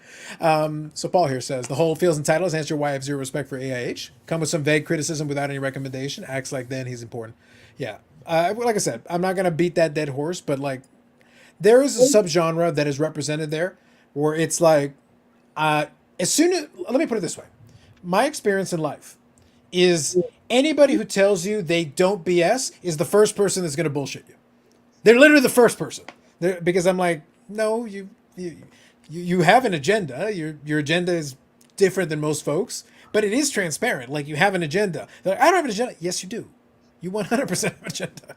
Like, you suck at hiding it, I guess. But like, dude, you're transparent. I'm sorry. Like, I can see you. Yes, you are transparent. You have an agenda. Why should I listen to you? And asking random questions and just demanding answers like, who are you? And just in general, like, who are you? You can ask a question, of course, but like, you don't deserve an answer. You want an answer? Go get it yourself then. Making a video saying, I demand answers. Good for you. We talked about how small YouTube is, right? We just talked about it. Maybe they didn't see it, or maybe they don't give a crap about your little video. I demand perfect packs. True. Facts. Does Eric still have that out on a BGS slab? This is what the audience wants to know. True. Thank you, Josh. John Sports Cars. I know it took me a while, so I'm actually about 14 minutes behind, so I'm trying to get caught up here. I think that's the word of the week. Yep. Word of the week is duped. Thank you, John. Good evening. Brad, how come you don't have an AMG YouTube and TikTok channel? TikTok channel is my favorite part there. Talk to the peeps. Be the next card collector to the Brad version. Yeah. No AMG YouTube and TikTok channel, but maybe a PSA Canada YouTube channel. Card Collector 2 got ranked over the gold by SCR, right? That is in literary terms what they call foreshadowing. Moving on. Did a trade today for a Cody CC NTRPA for my set. Congratulations, Albert. Carlos, with each Medano card you should show a clip of him scoring in NHL 94. If I did want it to get demonetized, I could. But not a terrible idea. Paul says etching noises. Facts. How come few of the big-time influencers display basketball cards on a regular basis? A lot of them don't really do basketball very much anymore. And also, big-time influencers, that's a sliding scale. What you consider big-time might not be what somebody else considers. Yeah. So someone saying they traded for a Cody CC card was not the first sentence I had been written or spoken. Set builder, yes. So everyone else, but sounds like Brad has the coolest life. He's got some stories. We'll get Josie back on here as a discussion point at some point. We love old Josie. That scares me. Yeah. Brad, are you going to the World Junior Tournament in Halifax? That Of course. 100% yes. Nicely done. Nicely done. When in Rome. Brad, did your Flair story involve being subjected to seeing his baby maker? I think he kept his pants on, as far as I know. I Do you want to replied to clarify? Yeah, I replied to that one. There you go. Perfect. There you I go. don't believe it. Leaving trolls hanging by never responding is a new punching them in the nose. Yeah, yeah. Like it's very frustrating that they go through all that trouble and there's like, I don't care enough to respond to this, and I'll respond to everybody else. I'll be like, well, they actually have comments. You're just typing words. So it's like, all right, you. I hope you enjoyed yourself. That's all you're getting out of this one. At least from what I remember. After midnight, real blurry. True. AIH promotes himself well. He's even been a guest on Lucas Tigers and Bronze. That literally says nothing. Wow. That's AIH promotes himself well. No, it says everything. Trust So does Geoff. Moving on. Mhm. My favorite comments of later are the porno comments in Spanish. Yes. That is engagement we can get behind. It's C. See. We stuck with Team USA here in New Brunswick. Brad, so you guys get Team Canada. There you go. Nice. Oh, Yes. wow. Nice, Yeah, nice. all the Canada games are played in Halifax, and all. Okay. Every game, and the gold medal will be in Halifax. Yeah, I got you. I got you. Perfect. The hotels are cheaper, so. That is true. I've And seen it's people parking. successfully troll Floating Head many times. Yes, he literally always takes a bait. Well, his mistake is that he doesn't read the comment before putting the comment on the screen. I'm literally reading the comments. Sometimes I have to kind of work through it again when I'm reading it out loud, but I'll read it like quietly before I click on the thing. You can read it ahead of time. There's been a few times where he's accidentally kind of he's just trying to get through them so fast, he's just popping them up, and then all of a sudden he's like, "Oh, wait a minute." I have made a mistake. I Not have every- regrets. Not everybody writes nice things. That's Progress. right. Terrible. Facts. The funniest one was, and we had he came into Clubhouse later that night, and we all had a big laugh about it, but he read something and didn't understand the reference and the joke, Yeah. and he read it serious and responded to it in a serious way. Yep. And of course, the comments lit up because they were hysterical. Yeah. And then we had to explain it to him later what it all meant, and he had no idea. He was laughing his ass off. So, yeah, if you don't read them and make sure you understand them, you put yourself out there. Okay, Carlos, I just sent you something. I don't know if you want to share this. No, but this is. I think this is. I actually true. think I've seen this one. Hold on. I will share it. Let me just see if I So can. Ovechkin actually sent this out. Apparently, this is what I was told today. I don't know. Okay. I thought. Oh, and I I'm, heard something about that. Yeah. I'm friends with Marchand. I thought it was hilarious, and I'm sure Marchand thought it was hilarious. There you go. Yeah, I saw that. Yeah. I love that Ovechkin retweeted it or whatever he did. Right. Living his best life. Living his best life. I didn't know if it was from Alex or not. I was kind of going, Tip top what? condition. Tip top Yeah. condition. I think that's awesome. That's the best. That's the picture they show us like, so tell us again about hockey players being athletes. Wait a minute. I thought we were making fun of baseball players. I'm going to show you the picture again. It's only off season. I get back. That's right. Don't worry. He can get it back. He'll skate back into shape. So is Clubhouse chat still a thing? Are you still in Clubhouse these days, or what's going on with Clubhouse? I'm wrong not with in that? it nearly like I was. I don't think anyone. Well, you got outed anyways. People that You still opened your are in big it mouth. all day, every day. But it's not like it was during the pandemic. But it's still a good place to go and catch up with people and talk about certain things that pop up in the hobby, the good and the bad, and get insider information, because there's still a lot of well-known people in the hobby that work for different companies or know people, or and you can get a lot of information there. So Capino man's. He said he in one of Jeremy's things, he put that he finds collectors on Grindr, and then Jeremy just read it. He's like, "What is Grindr?" It's like, okay, so you should that Google that. all right, so that was the one. Hey, it is Pepino Man, because of course it is. We Because had- of course it is. I used to watch him. I used to watch Capino man. So we had to explain that to him after the show, and It's like, old man, this is Grindr. he didn't get mad. He wasn't embarrassed. He had a I very don't good know what laugh it is, about but I think I know just from the word. I would. The thing is, Bobby, you can intuit that one. If you just read it, it's like Grinder. I wonder if Not it's a an. meat grinder then. I wonder if it's an It's a app meat for grinder, cooking yeah. recipes. No.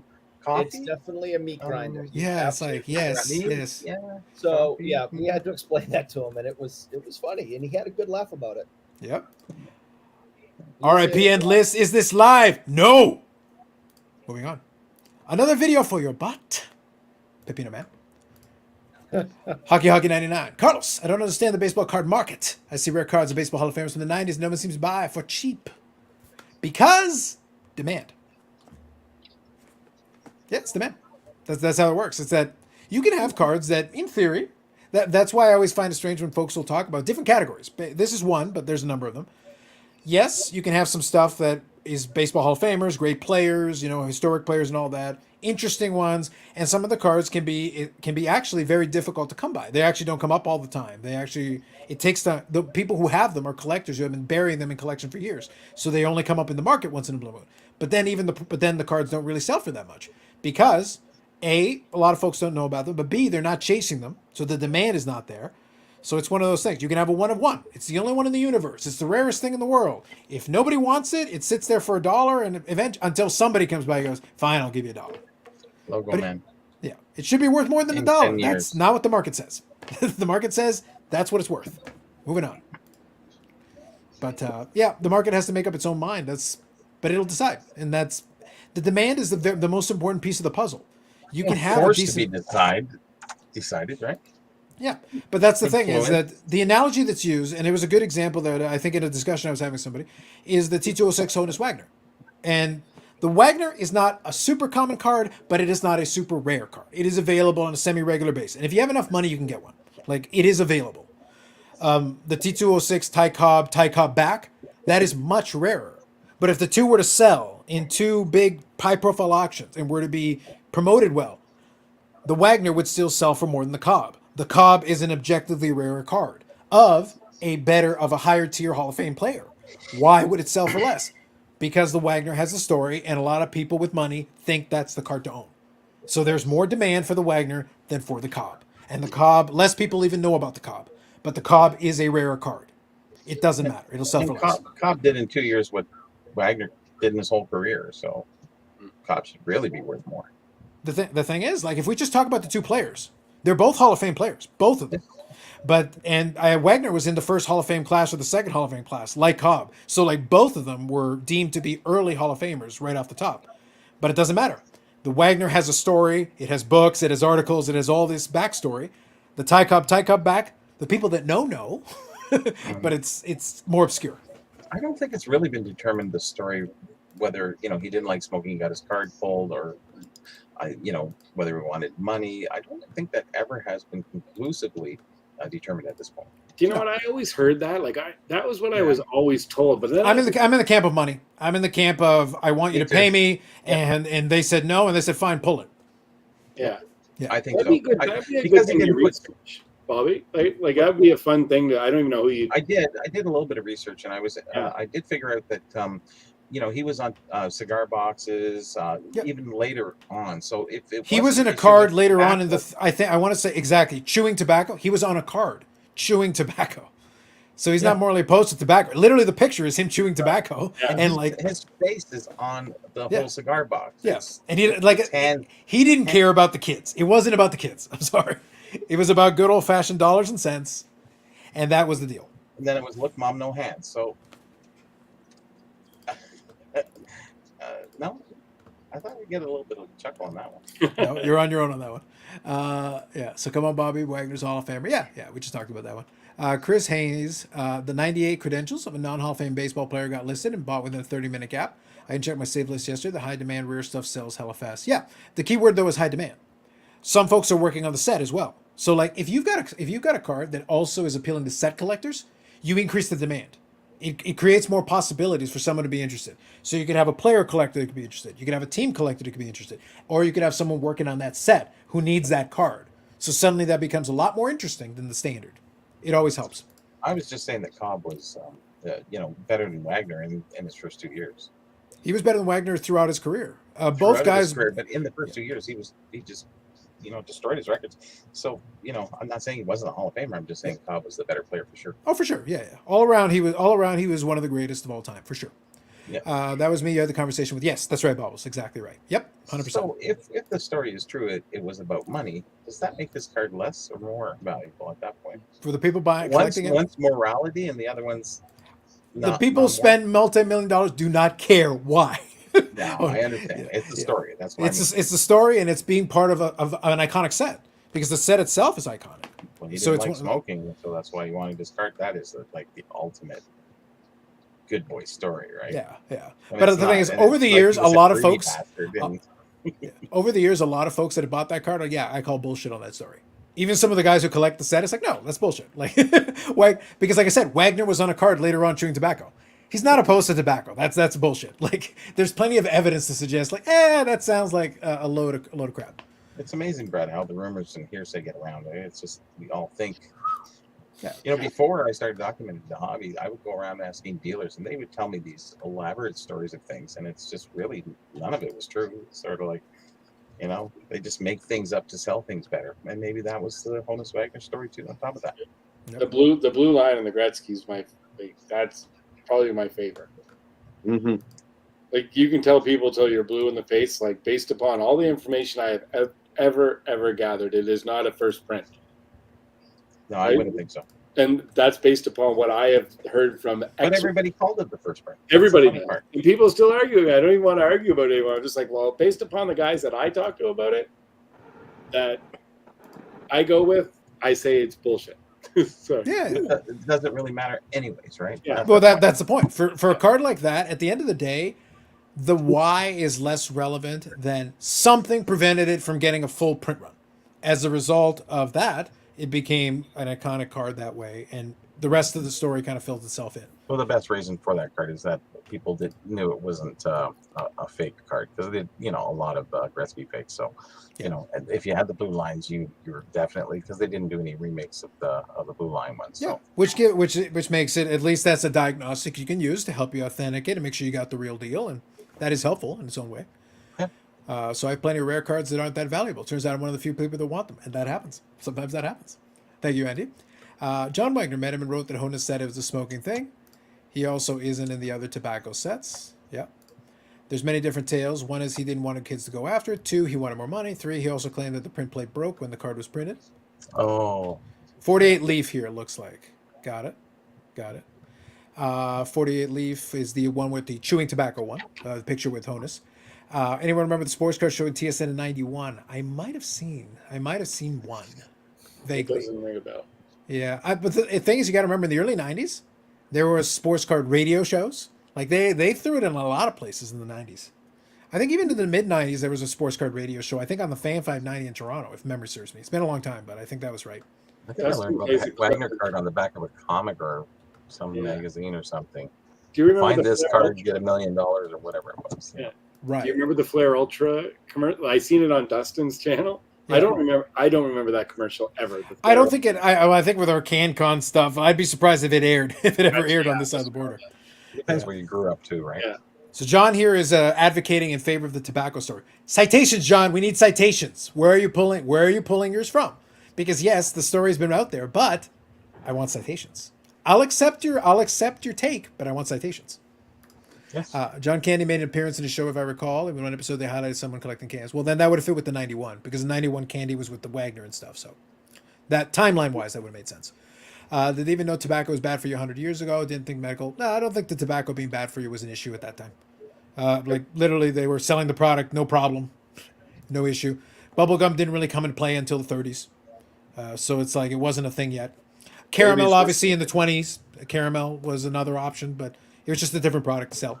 But you know, I think with the tobacco, you know, who started it actually finished it by Ryan McClellan's words. You know, with the tobacco, it kind of went through the stage that kids didn't really smoke, and I guess their parents would give them the cards. And I think that's the evolution of chocolate. So you know, these kids want cards. They don't want the adults don't want them. You know how many probably just threw in the garbage? These guys who just want to have a pack of smokes and just have a smoke, and there's a card. Who cares about baseball, right? For sure. Well, a lot of the supply was a result of stuff like that. It was decisions that the consumers made. Some stuff is rare for no other reason than Either it was less desirable at the time, less people cared about it at the time, or for a lot of the premiums, like the bigger cards, Yeah. you had to do some work to go get it. So it means you had to go out of your way. So if you have to do all this stuff, maybe you did it, but most people didn't. No, split it. Yeah, that's why. Typically, though. That's why I like the T3 Turkey Reds. I love the little premium size cards. It's a nice looking, but there's less of those. There have to be because less people redeemed them. They just weren't interested in going through that much trouble. Yeah, the Murad were the same things too. Yeah, you had to do extra work, so therefore less people went through the trouble of doing it. Yeah. So scrolling here, maybe Wagner changed his stance and became pro-tobacco. There's a lot of theories. Like I said, we need citations. And became pro tobacco in 48. But that's We'll do the debate as soon as y'all bring citations. You want to bring the tobacco thing back in? Bring citations. I'm in the no camp. so Honus Wagner's in his 50s and he's more for tobacco. Like I said, I'm in the no camp. I'm in the good old fashioned money camp. That's the spot I stand in. I think that's where it ended up. Yeah. Did you see WhatNot is going to open a second box? Yes. Yep. We did the little press from social media posts. We did chat about that one a little bit.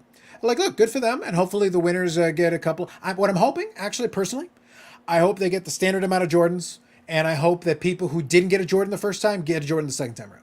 I'd like to see that spread out a little bit. I'd like to see a couple more folks get a Jordan, and in the end, it works out in their favor. I think that would be the best thing for everybody. And be like, what?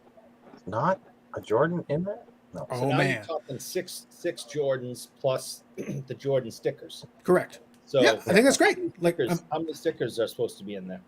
I think like two-ish Yeah. or three, something like that. In each cart, in each pack? In each box. So there'd be Oh, like yeah. 3 Jordans on average, and then Yeah, one or yeah, two there's- stickers. Okay. So I feel like 2 stickers is possible inside of a Four box. possibly. Well, the 36. sticker set is small. 36. The sticker set is Yeah. pretty small. So probably 2. Yeah. Yeah, because like even in the messed with version, some of the stickers had like 3 or 4, which is not unusual. Like it's not impossible to get 3 or 4 copies of the same sticker in a box. Totally possible. From various sources, formerly in the Pirates and local sportcaster here in Pittsburgh. Oh, come on. Anecdotal evidence from the local Pittsburgh. John. I need a different citation. Fair enough, but we got to do better than that. I'm not going to accept that. Talking about Wagner. The John Wagner is the one got graded by SGC as a 5, been a small upper of the obvious overgrade. Okay, fair enough. August 24th, the WhatNot and Golden, yeah. What I'm looking forward to is the Golden thing. I want Golden to say something ridiculous or do something ridiculous or like whatever. I want Golden to try to make it about Golden, and that'll be funny. I'll get a kick out of it. Every time he's on, he does something stupid. Yeah, So. that's what I'm hoping for. Bobby, this is what I want. For the content gods, do it for me, do it for the content gods. Golden, do your thing. My Set himself on favorite. fire. What, Yannick? Say that again. But like Carlos always said, until he sets himself on fire, then Well, he's got a Netflix series, Yannick. That could be in the season finale. There's still a chance. There's still time. Was the tobacco in 1910 as stale as the bubble gum we got in the 80s? That is an interesting question. I never thought the gum was stale. Well, no, peachy it wasn't. Okay. It was soft, always. It was When it was not. Do new, you it guys was remember? horrible. It Come was on, it's horrible. 1908. That's Kids tops, smoked. man. You guys were bazooka, like freaks. We had Yep. great gum. It tasted amazing Ugh. for about a minute and a half. Turkey Reds are awesome, but what can tell they aren't popular in modern cards. You go. What year is that one, Brad?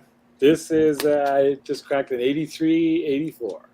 Oh my God, Brad, So it's that stick of gum is basically as old as I am. Jesus, Peachy. good Mm. Lord. It's a Wikipedia good says gum. the Wagner chewing tobacco card was an anomaly. Look at you. I see what you did, Staven. Look at you. I like it. 3 stickers, 12 stickers in the set. Okay, yeah. So yeah, 3 stickers would be very possible. If you do a little bad, then 2, but 2 to 3 makes sense. You have to remember, Main Peachy was making gum since 1886. Don't you eat that? No, I'm not. Yet. He thought better of it. He's like, wait a minute, I have more life to live. Yeah. I think Carlos could be a better Ken Golden. Nobody can out Ken Golden. No one can. My favorite Ken Golden stuff is when he's doing a live from his house, and at some point his wife will make him stop because she wants to go to sleep, and he is keeping her awake. Yep. And I'm just like, this is like, quote, the biggest name in the hobby, and his wife is yelling at him because he's making too much noise doing his interviews at 10 o'clock at night, and she wants to go to bed. Ah, And it's like, what? What the hell? Eric, come on. you're the smallest guy in the hobby, and if a neighbor down the street yells at you to keep it down, you're gonna comply. True. But well, that's because I'm a big scaredy cat. And Yeah, I was gonna say, like, we have to adjust on a curve here. Come on, work with me here. No, Evolve, brother, Bobby. I do Evolve, what my brother. wife says, but You got to say it like that, brother. brother, Yeah, I've seen the A. I do what my wife says. Pretty You much. do what your wife says, your mom says. You do what we say. Pretty much, yeah. Yeah, all the time. So Yeah. basically, yeah. Yeah, correct. Just, this is like the biggest name in the hobby. She makes him stop his interviews because the dog is barking and he has to go take the dog out. Well, I'd argue King Golden's wife is the biggest name in the hobby. I would She is where the power lies. How dare you? influential. Yeah, like that's where the power lies, man. Speaking of which, I actually had saved this. I want to show it since we talked about the T206 thing. I'm going to actually show the update on the Heritage with the 52 mantle. I'm going to show that in a second, but this is not that. I'm going to do one first, and then I'll do the mantle one.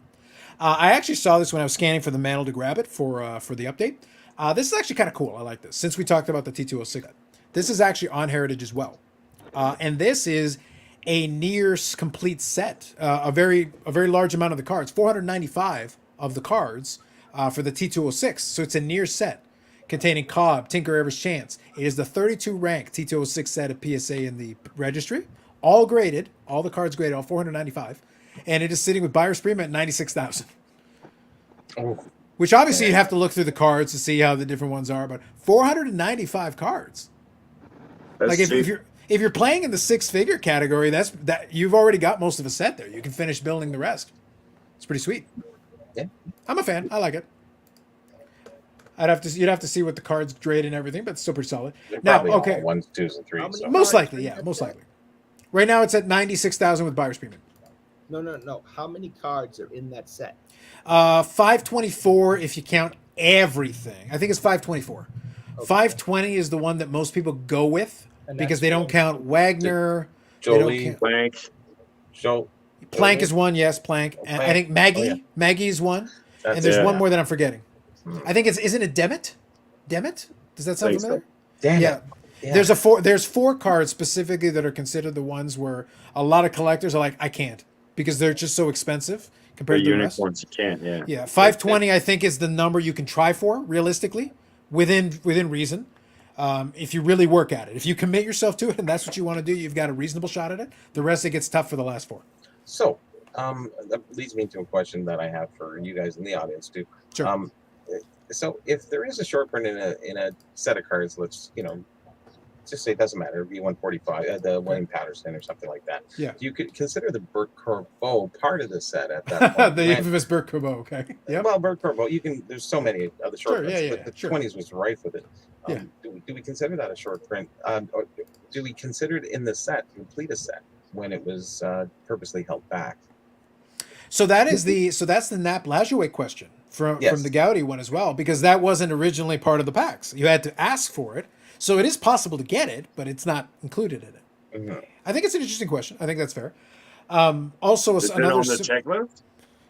well, Of course it is, yes, but because of the shenanigans. that's we right, have to exactly. look It was at a bit of a unique thing.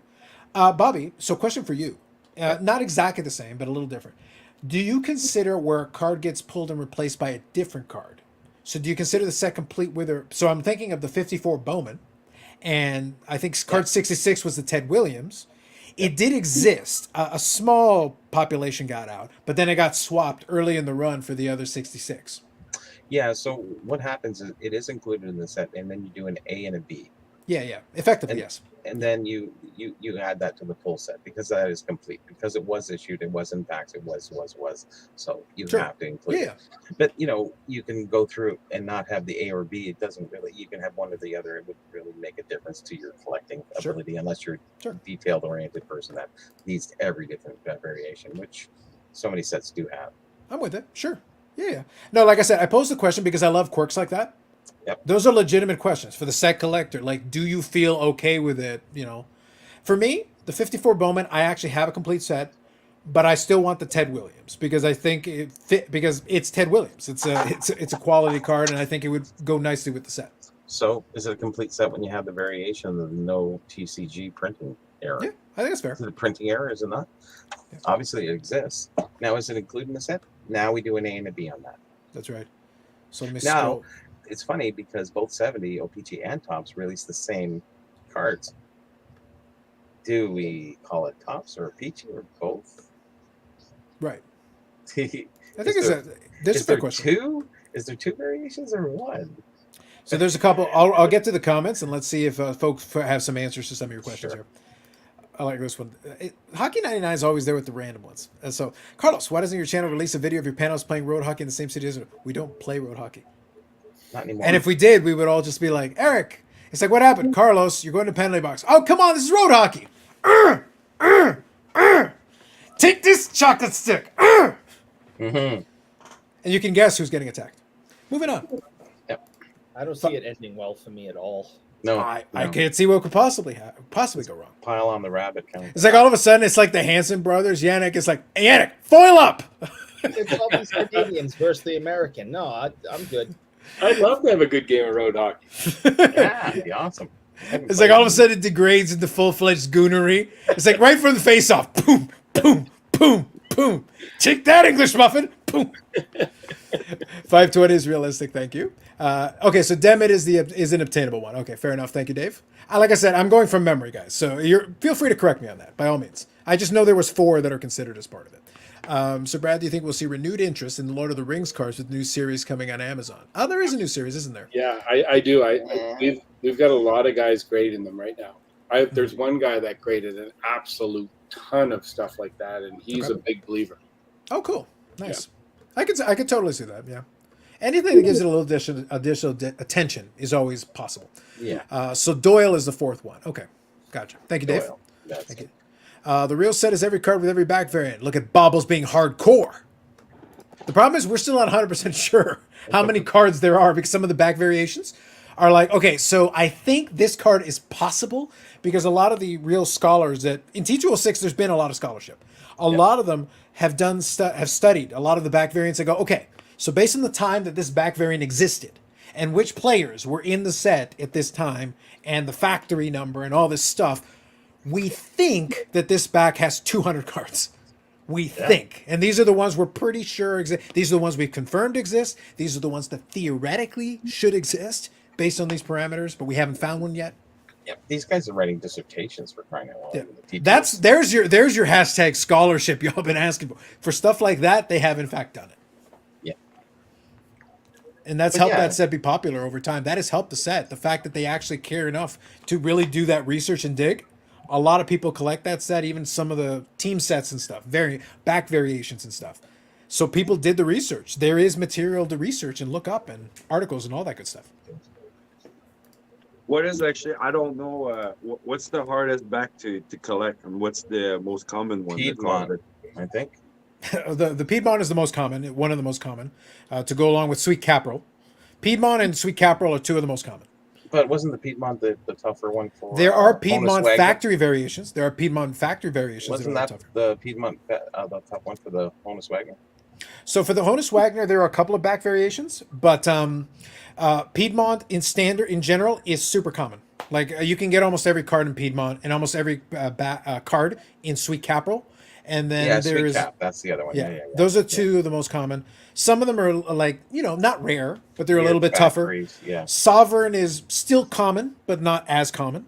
And I know Polar Bear was another one that's a little bit tougher. Use It is another one that's a little bit tougher. The Ty Cobb back is obviously uber tough because it only exists for 1 card. So that's a different issue entirely. So there's a lot, some pretty good ones. Andy says a friend of mine competed the 520 T206. Took him about 6 years. Yep, absolutely. I'm trying to put together a team set, Boston NL Braves with T206. This allows me to collect that set on a budget. Very nice. Are you doing multiple backs? Or are you doing specific back? Or are you doing any back? Just curious. Because there are different variations of how you could collect it if you wanted to. There's actually a Toronto team that was in the International League in the T206 set. I actually have most of the cards from that team. I still need the manager. The name escapes me, but there was a guy who was the manager of the team who is actually in the Baseball Hall of Fame.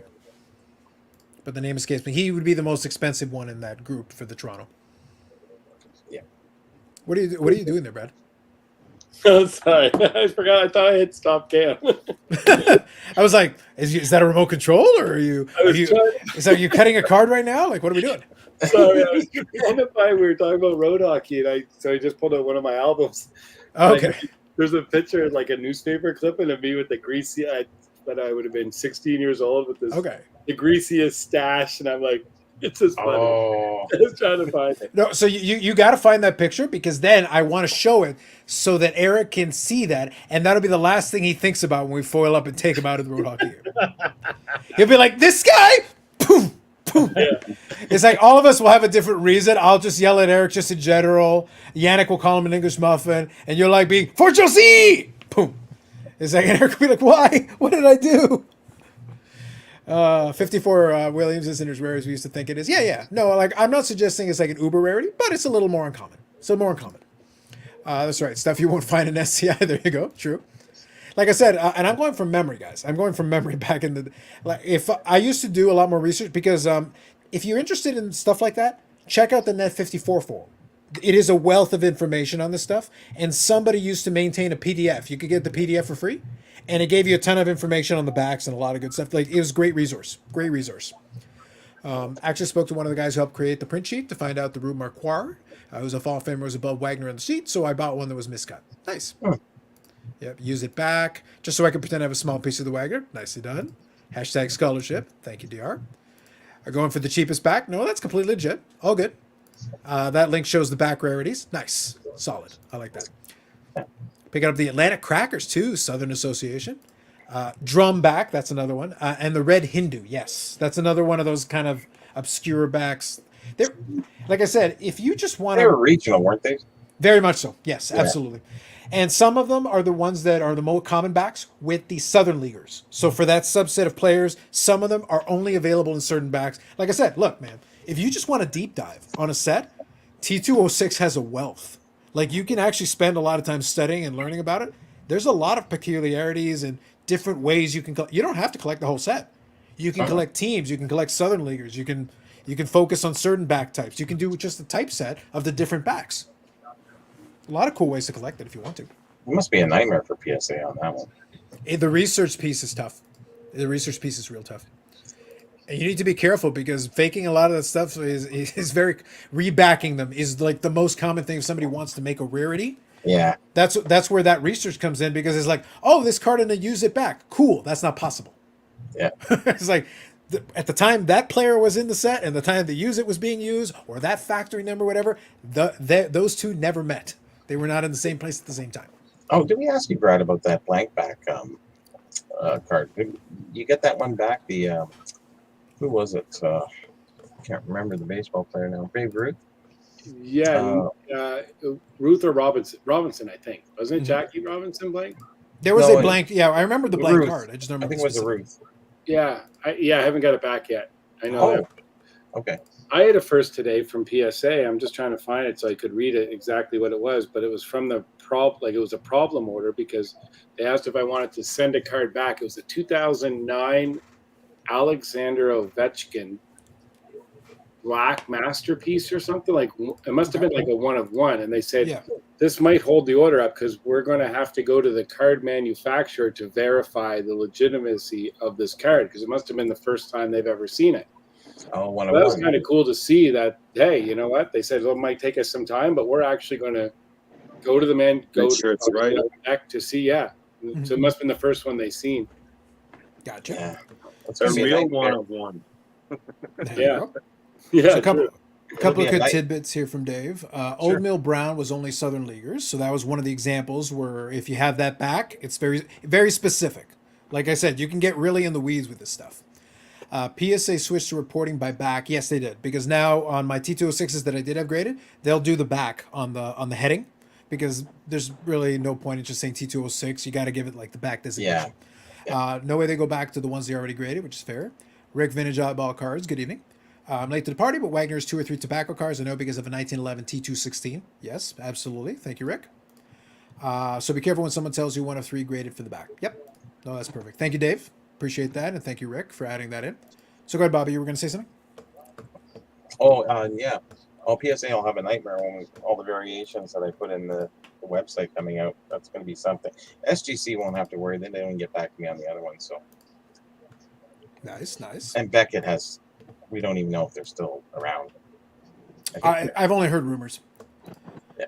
All right, so now for all of you, when the road hockey game, that probably won't happen. But if it did, the important thing is we want to remember, Eric, this is what you have to fear.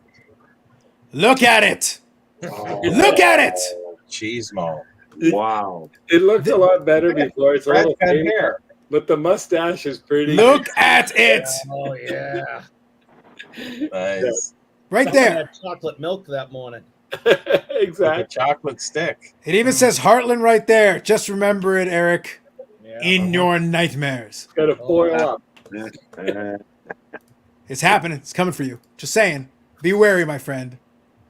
Turn back time. Fortify with your milk and chocolate stick that day. Yep. Fortify. Good old Kids, days. Anybody can become a professional athlete. Pretty much, yeah. Well, you had your chance. You allegedly enjoy these professional athletic endeavors that like aren't real. You could have made yourself a professional athlete. Yeah. I won the King Clancy Championship. What level was that, Bobby? It's the House League All Stars that play all across Ontario, and if you win the King Clancy Championship. There you go. So it's a Clancy thing. And actually, my coach was Dave Branch, who was the commissioner of the OHA, and it was his first or second year in the OHA being the commissioner back then in 1979-80. Nice. So Dave here asking a question. Wasn't the T216 same poses as E92 and E90-1? Unlikely reprinted without permission. I remember all of the above, but I'm out of practice. And the thing is, you can get in the weeds on this. You really can. And if you study the series a little bit, then you'll have it, but I'm not as tight on that as I used to be. Brad has come to clean the pool. Yes. I love it. Yep. It's Thank you. funny, it's funny in hockey we really don't use the letter designation more so than we do the name of the company. Certain ones like the B145, which is the William Patterson, and then we have the PG V130s, 3940. Certain ones use it and don't use it. It seems like the American Card Catalog, written by Jefferson Burdick, was really taken to heart in the U.S., but in hockey, not so much. I kind of like using the name of the company because this comes into play for what I'm doing. So I will call it the 1923-4 William Patterson, and then I'll do a hyphen and do B145-1, whatever it is.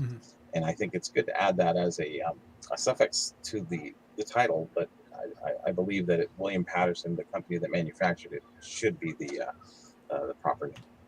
Fair That's enough. what it's going to be anyways. But a question that I have then is, was the American Card Catalog able to capture the bulk of the hockey ones? Was he able to do a pretty good job capturing the majority there? Because I'm just curious about accessibility, obviously. He had very rudimentary ways of accessing the stuff to be able to try to build the checklist out. Yeah, numbers aren't in order. Like the C55 is, should be the first set, but it's the second year. It's the 1911. So, it's C56 the first year. So he didn't do it in a chronological. He just did it by the number sequencing as he did, but he actually caught almost all of the hockey. He missed the anonymous sets and a few of the other things. But I think all things considered, it was like, look, for the primitive day they put that together, a good effort on their part. Like, they were able to capture a lot of sets. It was a pretty good effort in terms of capturing quite a bit of things. So I'm still impressed how much they were actually able to get at. Mistakes are made, obviously, but overall, like, somebody had to do it, and at that time they took on the job. So he's the father of sports cards. He's the one who started it all. Yeah. So let me touch on a couple of these comments here. For the most part, we're caught up, which is great. Quick question. We've got 8 days left. Thoughts on where the 52 SGC 95 Mantle is sitting? Obviously, I expect some late bidding at the end, but where do you guys think it is with 8 days left? 12 mil. 12 mil for Bobby. Eric? I don't know where it's at now, but I think I Eight? said. I said.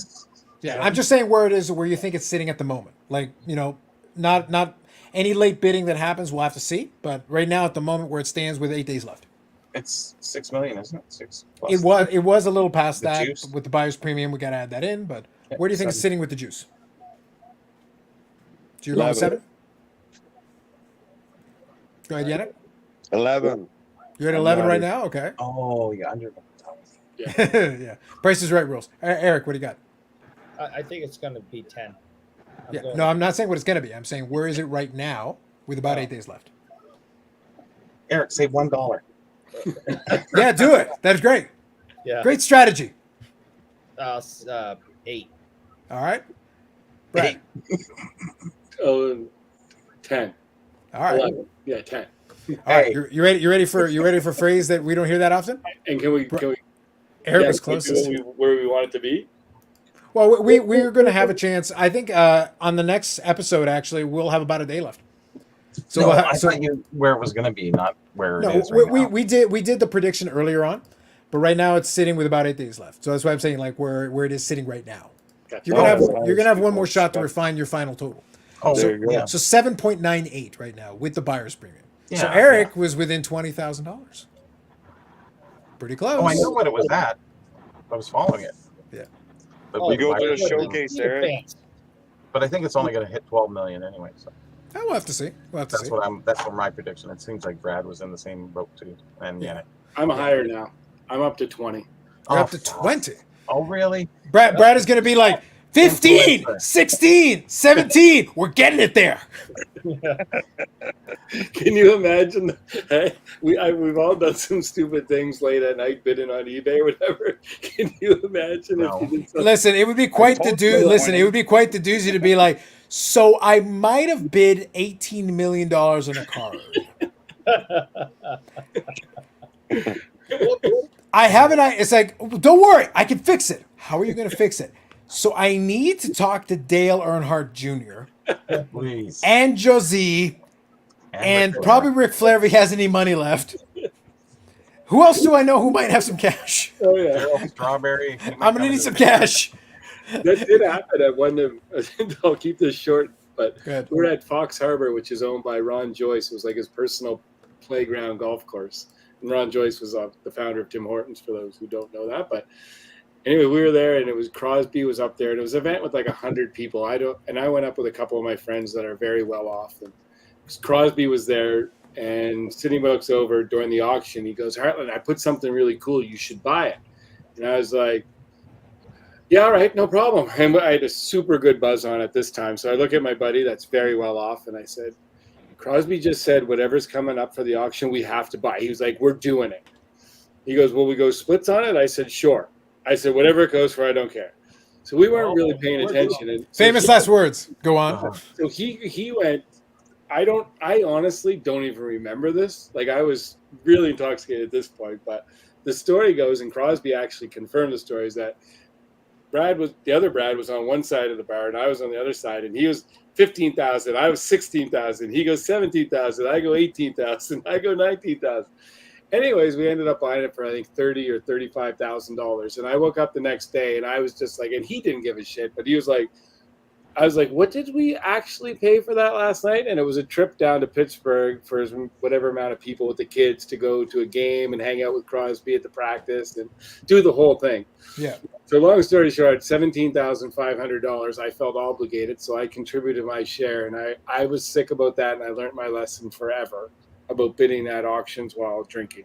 I even put my iPad away when I go to bed if I come home, like, done.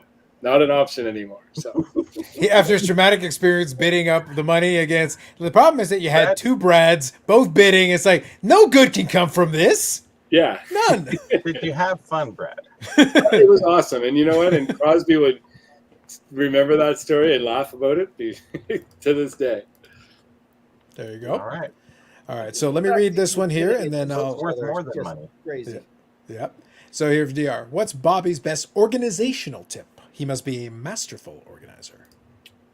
Yes, in files, I would say. Go on. More organized than anything else. Just chronological, alphabetical. It's easiest way of doing things. There you go. So, and that's pretty simple.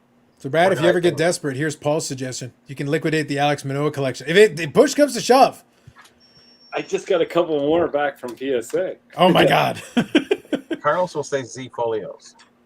Well, it works for a player collection. It actually works really nicely. It helps a lot. The Nice. purple, which is, Okay. so I got a 9, 10. Purples are numbered out of 250. I got a 910, a 1010, and a 1010. All right. Well, I'm very for the happy. mo- I think 10, 11 at the end. Well there. done. For the most part, that's about as good as you can do, especially for it. Scratches on the surface are very easy to get. So if you And get 1010s, nobody else wants to buy them besides me. There you go. So it's the demand is not there. For now. The No. demand is not there. Wait till the hobby goes through the roof again. I know we're going to need another pump here. So this one here, let's hear the weekly update on Eric's recovery. And Eric, while you regale us with your recovery, I'm going to go refill my drink. Okay. Yeah. It's Okay, coming me along. Yeah, everybody should go. My hip is doing great. The torn tendon is very slow going and still not where I need it to be for me to get back to where I was, but I'm trying to be as patient as possible. That's about it. And I don't think that very large needle of cortisone last week really did anything. That basically. Were you able to do any bike at all this summer whatsoever? I rode 3 times after my surgery, and on the 3rd time is when I tore the tendon, and I haven't pedaled one stroke since then. It's I'm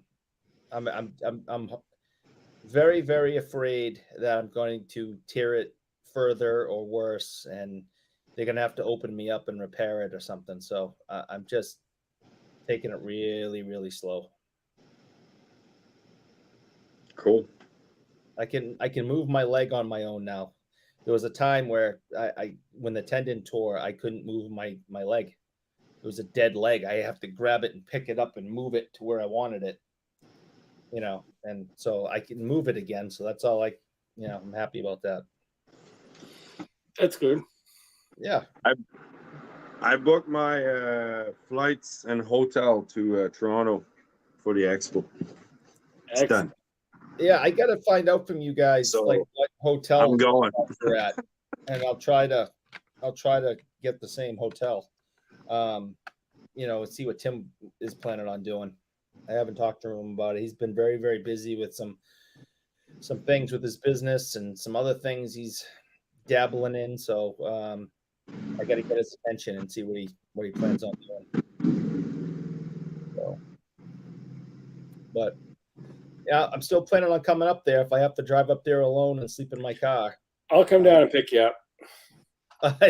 You'll come down, pick me up, and then Oh, head we back. drive up. Yeah, why not? We got room. What are you picking him up from? What are you picking him up from? I'm curious now. To come to Toronto. Oh yeah, nice. Well, Yeah, speaking of which, so we'll talk about another thing later. But I did book the Toronto hotel. So right now we're in the middle of August. Done. I have made the booking. It is done. Took care of that business. So we're good to go. I'm using my usual spot. Apparently now it's one of the official Expo hotels, so I need to make sure I get my room early to not deal with any of that nonsense. Yeah, I was just telling these guys I gotta talk to Tim and find out what he wants to do and find out what hotel off of this show later. Find out what hotel you guys are at and All right. try to get the same one. Yeah, right now there's still room there, so it's good. And I know they're promoting it as one of the official ones. So now I'm sure a couple more people will go in. Look, I didn't see them, and I also wasn't looking for them. But I can tell you that the great curator in his lone voyage in Toronto was in my hotel. Again, I didn't look for him. I didn't care.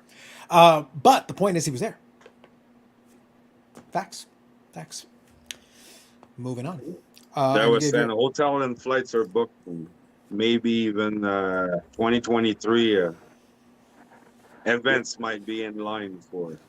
There might be some 2023 events that might have already been at least partially booked already, with more information. Plans are being made right now. That is right. Refundable hotel stays for the win. Yes.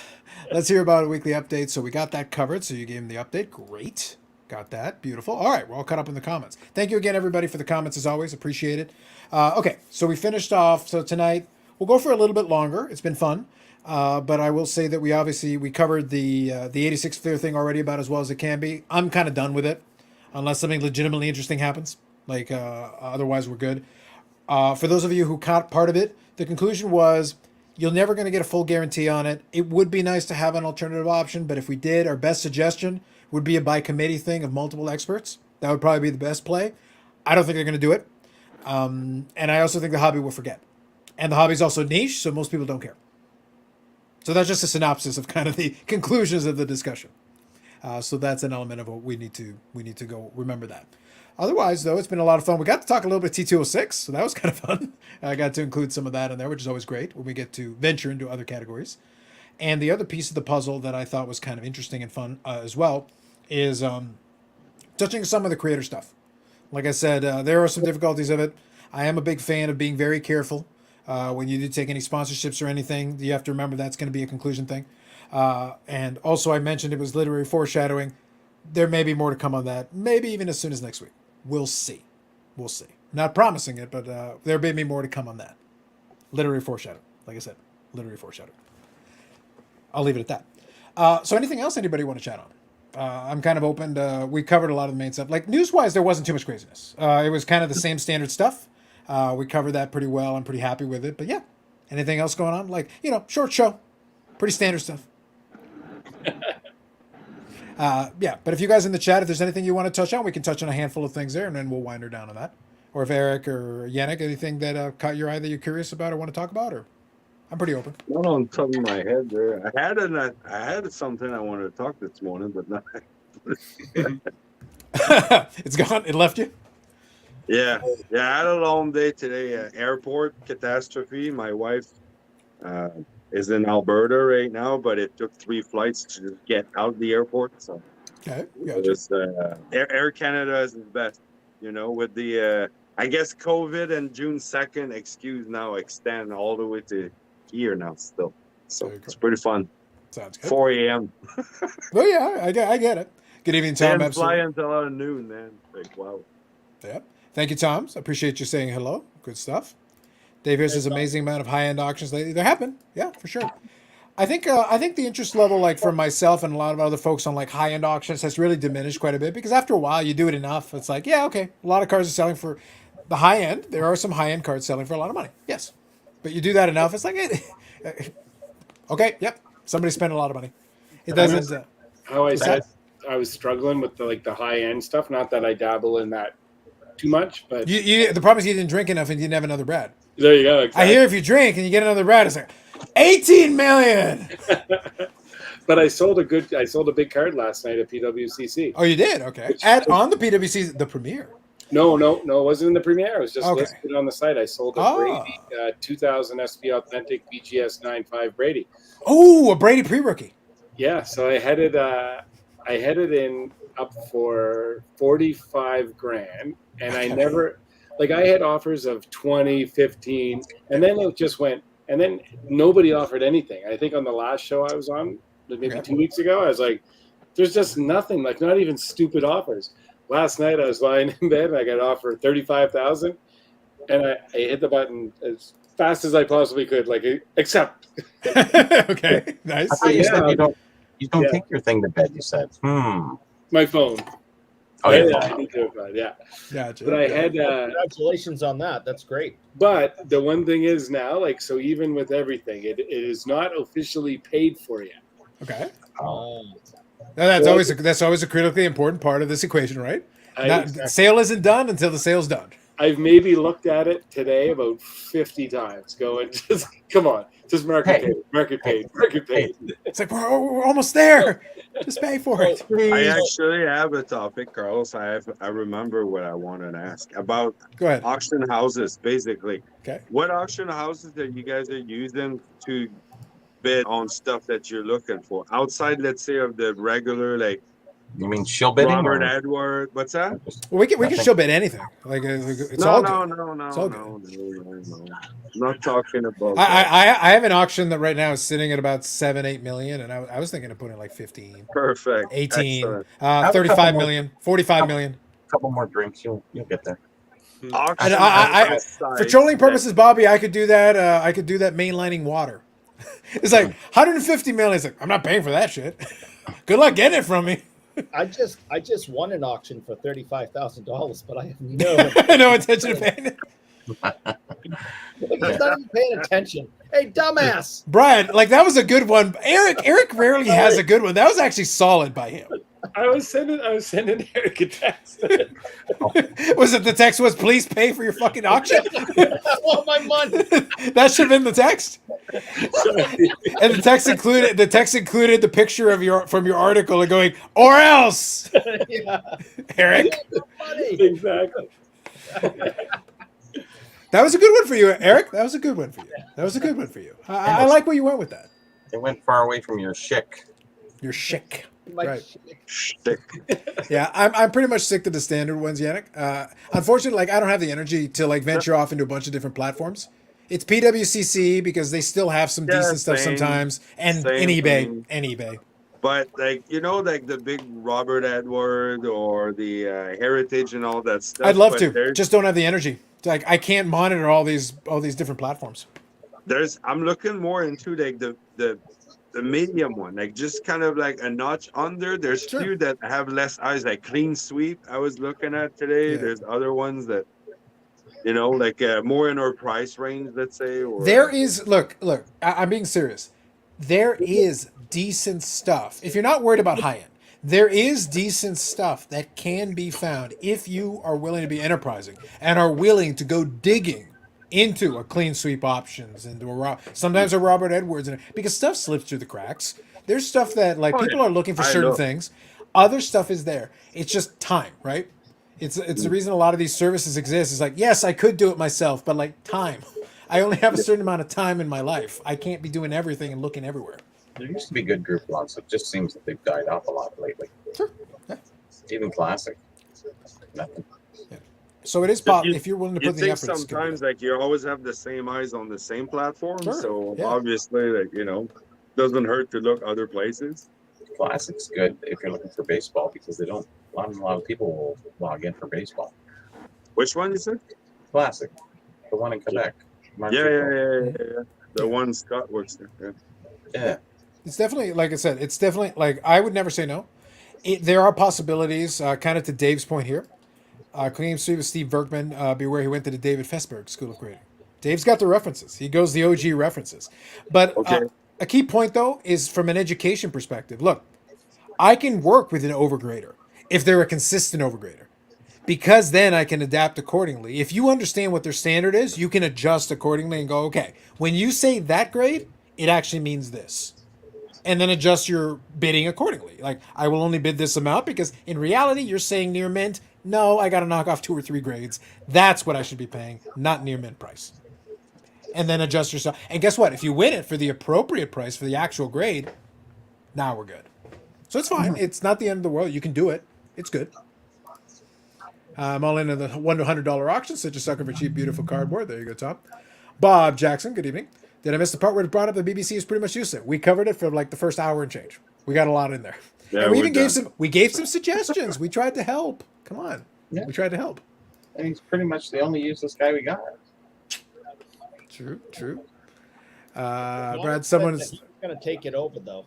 So hopefully we'll see an improvement once Yannick takes over. live the Yeah. dream. Live the dream. They're all Brad. good. Someone is stocking up on Brady SPs. A PSA 9 sold on PWCC fixed price earlier this week. Mm. Look at all these guys. They're so helpful, They're so helpful. Yeah, David Fesberg, who I like, is very consistent at 2 grades over. As long as it's consistent, though. As long as it's consistent, we can work with that. Just bid appropriately. Make that 2 grade adjustment. Anyone check out the high res, I think is called, or whoever CSG keeps pushing in their emails? Never heard of it. Not familiar with it. And he kept saying there was an SCD grading standards committee. Yes, there you go. Yeah, there's been a lot of wives' tales in good old fashioned OG hobby circles. That's why I say like a lot of these things. And there was a good video, Cards and Comics I talked about earlier tonight. He did another one also that kind of talked about the BBCE and Steve Hart thing, and he was saying that a lot of folks in the hobby are a little bit of hypocrites because they'll complain about this, but then there's other things they'll accept that also have kind of similar issues.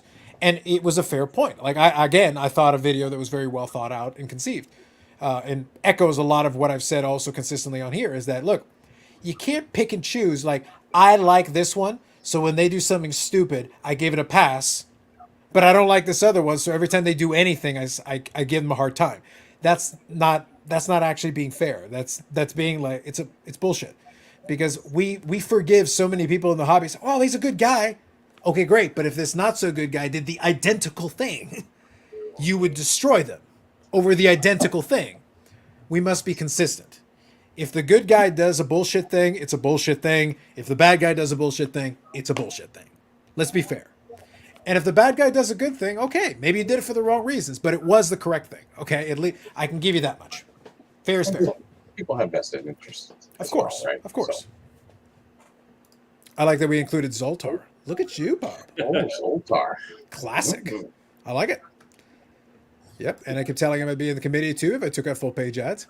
Love it, love it. But yeah, I think that's fair. But yeah, it's one of those things. I wish there was more time in the day to look at some of these other marketplaces, because I'm sure there are some deals still out there. It's still possible to find some stuff for There's sure. Lots For of sure. good places. Yeah. Like some there's good- even some I was reading just out blue like this, and they're like basically telling you there's so many cards in the box, but we didn't really go through the whole damn thing. But you can have an idea that it's from the, let's say, the 50s. You know, some are even older, whatever. So you're like, did they really go through all this stuff? Did they really care? I don't know. Like, Well, I gave an example, Yannick, on the stream. I don't remember. It was maybe a couple months ago now. It might have been weeks. It might have been months. It's hard. There's a lot of content. Okay, there's a lot of content in these streams. B Roth 6 did a video, and I featured it. And he bought a lot on Golden that was a vintage mixed lot, a whole bunch of stuff. And then when he started picking through it, it was a gold mine. There was great stuff in there, and for the price he got it, he made a killing. He made a killing. All kinds of stuff. Yeah. And you know, that's Hobby Goat Golden.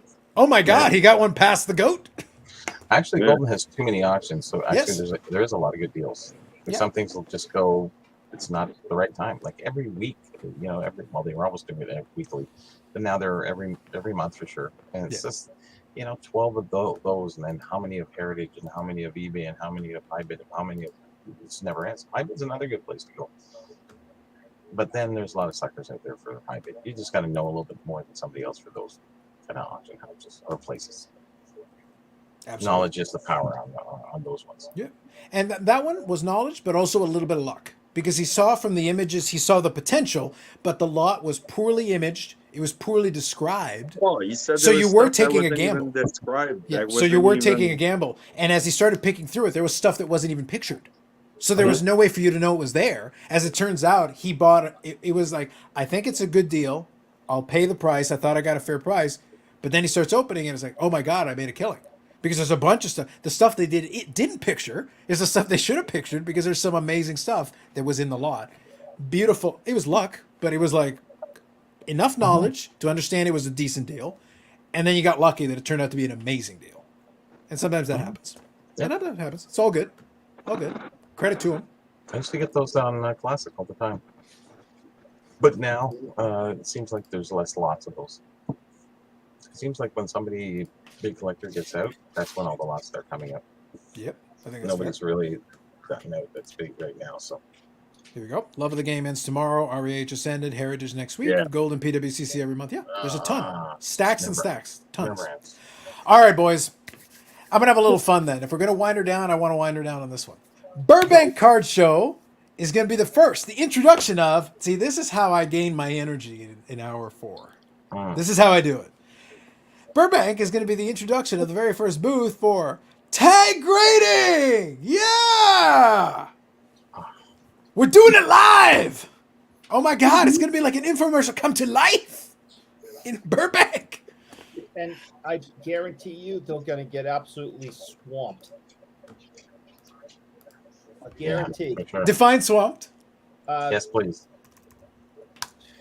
You know that the price of grading has recently dropped, right? No, I'm just. But what's rule number 1? I understand. Yeah. I get it. They're gonna. I don't know. They're gonna get like 5,000 submissions. I don't know. 5,000 submission would be pretty decent. Now, mind you, they also sell those packages with like coupons, right? So they also do kind of that. So I don't know. That'd be kind of an interesting thing. So there's a show this weekend at Burbanks, and that's where they're gonna be setting up shop for the first time. Yeah, it's the Burbank Card Show. Yep. Hold on, I'm pulling up the image here. Hang Pretty on. big one, I guess. I'm doing it right now. I will pull And up it's the first time that show has been held and tag is there at the same time. I feel like it's the first Burbank show, yeah. So basically, as part of the promotion for the Burbank show, what they did here is they're highlighting different like corporate companies and whatever. Okay. So you got Card Pro Supplies up there, you got Drip, Fujitsu. I don't know why Fujitsu is highlighted here. So you got PSA and PSA Autograph, Burbank Sports Goods, of course, PWCC, ComC, Beckett, Eric's favorites, WhatNot, and then WhatNot again, Beckett have the eBay biggest Golden. Yep. Now, right over here, good old tag. Oh my God, they're setting up. What? That's going to be interesting. Exactly. That's what I'm saying. I almost want to be there. Listen, I heard a rumor that allegedly tonight there was a bullshit live stream elsewhere that is specifically to promote tag. I mean, Burbank Sports Card Show tag and tag. Brad, don't you have to fly down to California, drop off some cards, drop in? No, those shows aren't for me. Nothing to do with tag. When in Rome, I meant, Yeah. then you can just go in and give Brad us the inside Brad's word. trying to say, look, Brad is too nice a guy. I'll say it for him. He doesn't have enough holy water. He was trying to order a young priest and an old priest, and he just couldn't order enough holy water. It's like, the power of Christ compels you. Go away. No, when you fly cards down to PSA, when in Rome, just saying, it goes to Burbank and then, get back to us, let us know the inside word. Was Ric Flair there? Whatever. Is Ric Flair- That's important. I want to hear about that. That's But good. but honestly, those the ultra modern high end shows, that show is going to be awesome for that space. Mhm. For me, from a collector or for business, there's no need of me being at that show. National is different, but every show across Canada we'll be at. That's our turf. And Yeah, you might get $35,000 spending money soon. I told you. I'm Well, not maybe. paying. Look. If you need help threatening Eric to make sure he pays, no, we can. Yannick and I will be there with lead pipes, and we'll be like, "So, English muffin." and we'll give full disclosure on this. So That's like 100%. It'd be like, "So, you think you could bid and just screw around with payment there, huh?" So on the sale, I am going to make $722 On a $35,000 sale. profit on a $35,000 sale, and Margins, guys, margins. Glad to I'm be out of there. ecstatic. I'm just Glad to be out and yeah. with profit. Great. I was prepared to take the old negative, so it's okay. Oh. I hope the guy that didn't pay for it's not watching it. Oh, you're in trouble now. I know, right? I was gonna say, geez, don't lay it all in. Come I'll on. take it for I'm not 34. officially watching if I'm a part of it, right? All right, Yeah. never mind. Anyway, but yeah, look. Here's the thing: the endless tag jokes aside, and Lord knows they're endless. Look, I'm curious to finally see. Okay, fine, great. Put something out in the marketplace. Let's see what happens. Let's see how the market reacts. Like, we'll find out. Like, finally, this is you operating as an actual business. Awesome. Let's find out what happens, because that's the next thing. But I stand by what I said before. Like, look, unless you in fact can be revolutionary, not just say you're revolutionary, you're actually gonna have to be revolutionary. I don't give a crap. I'm basically not interested in anything you do for the next 18 to 24 months. I need you to have a long enough track record to actually be relevant. Because again, if your entire argument is I don't like PSA, which is usually the leading point for folks that talk about these rando third-party graders, great. SGC? CSG? Eric's favorite? There are other options. Joe? There are other options. Yeah, Joe. Like there are Yeah, other Joe. options. There are other options. And you can get to those other options before you go to fourth tier option. What's the fourth tier? The fourth tier tag. Well, I just- Where's the chewing tobacco guy? Exactly. Is Don West going to be there? We wish. There will be tens of people lining up for tag. We can only hope so. On a 1,000-point scale. I don't know if those Cali's collectors don't mind overpaying. Well, they're going to need to. Burbank scans all their cards with Fujitsu scanners. Really? Okay, well, actually, that makes sense because that was part of their process. But Fujitsu has an actual booth at it? That's kind of random, specific, They'll be selling but interesting. scanners. But interesting. I kind of like that, actually. I kind of like it. Thank you, card hobbyists. That's a good call out. Is that why I can't see scratches in the scans? Yes. Okay, so John, question for the panel. I just got an email from Dimitri Young offering me, so the Dimitri Young collection thing again, offering me a sealed 85 top sealed rack pack case. Is there any other company there that can deal with authenticating? Oh, Lord. Okay, it's a legitimate question, but oh, Lord. Okay, here's the thing. Bobby, I don't know if you have an answer for this, but here's something that I would throw out there. Look, he's saying a sealed rack pack case, right? Yep. So the Yeah. case can be sealed. Yeah. So that helps. But I don't know. Is there any company I don't know Like who I would said, be to authenticate? Kurt Christensen. You can check him out on Facebook. Okay. He authenticates sealed cases. Oh, really? Okay, He good. does. Well, that's Cool. what I said. And then he'll, if you want, Gotcha. he'll break the boxes out, and then you can get per box too on top of that. So Yeah. And that's Kurt Christensen, however you want to spell it. All right, cool. Well, there you go. There, John. There's a direct recommendation for a sealed case. There's an option for you. Yeah, there's a group. It's called Vintage Wax on Facebook. You can just join and ask them a question, or just ask them in a friend. Just do a message. Nice. All right, cool. So I have nothing to add on that, but from a sealed case, I would take Bobby's recommendation and see if you can reach out. Bobby has been in the space long enough that he knows a lot of those folks, so hopefully that helps. I think there's a company called RVP. Can't speak for it as who do you usually do. This tag use hashtag scholarship when grading cards with a robot. They don't use hashtag scholarships when promoting their product. The guy with showed the Manoa Fire just said the Burbank Modern High End show isn't for him. Manoa is not modern high end. Manoa is just high end. So these are $50 and $50 to grade, and I am a lifelong Blue Jays collector, right back from team sets from 1977 to. So I collect all Blue Jays stuff. Brad, maybe the thing is with Blue Jays, maybe we should just go for like the ironic angle, similar to the RG3 thing we talked about last week. Yes. You know what I would want to do, just for the irony? I would like to be a Blue Jays Josh Towers super collector. Because I loved yelling at Josh Towers because he sucks. He's so bad. Oh my God. Yeah. But for the irony, I would appreciate that. I'd appreciate the irony of what's the best Josh Towers super collection for Jays I can build? Brad, for $34,000. For 34. Yes. It's Alomar. It's potato chip bag. We don't talk about Alomar. Sherry's not here tonight, Carlos and Yannick, so we just leave that one. All right, there you go. Actually, those are two of my favorites. That you can't really see the autos, but they're two auto. That's the 93 World Series and 92 team signed balls by all the Jays. Nice. Love those. Yeah, back in the day, Carlos Sr. did me a solid and got I have a poster that I still have for the 92 World Series. It was a Pat Borders one for the 92 MVP for him. So he went and got that signed. We were actually going to get an Alomar, but a lot of people pulled shenanigans and got us thrown out of the line. Because what happens is people were ruthless. They wanted the Alomar thing. So we were right in position, but they were like, oh, they walked around to go look. It's like literally my dad was standing there, my brother was standing there, and I went over to go check one of the shots because we were waiting a while. And they were like, oh, they got out of the line.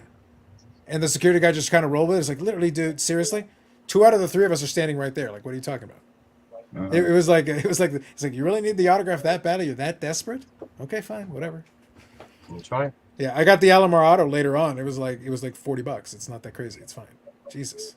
And that was a good point too. I'll just say to Rock Play Tags, when I say the ultra modern high end, like the Joe Burrows, the Justin Herberts, the Trey Youngs, triple logo man, like all that stuff, and I love that there's a market for it. It's just not in my space, and I just don't know it, and I don't touch it. So. Aquaman has cards worth $35,000. They're really the dream. Ricky Romero, super collector. Juan Guzman. Juan Guzman was really good for a stretch of time. Juan Guzman was really good, and so was Ricky Romero, to be honest. Until he just kind of fell completely off the side of the planet. Brad, how's your JP Arancibia collection? Bought into the Hype and have tons of his cards. Exactly. Yeah. Look, when it comes to obscure Blue Jays, I love the rando pitchers that had a cup of coffee.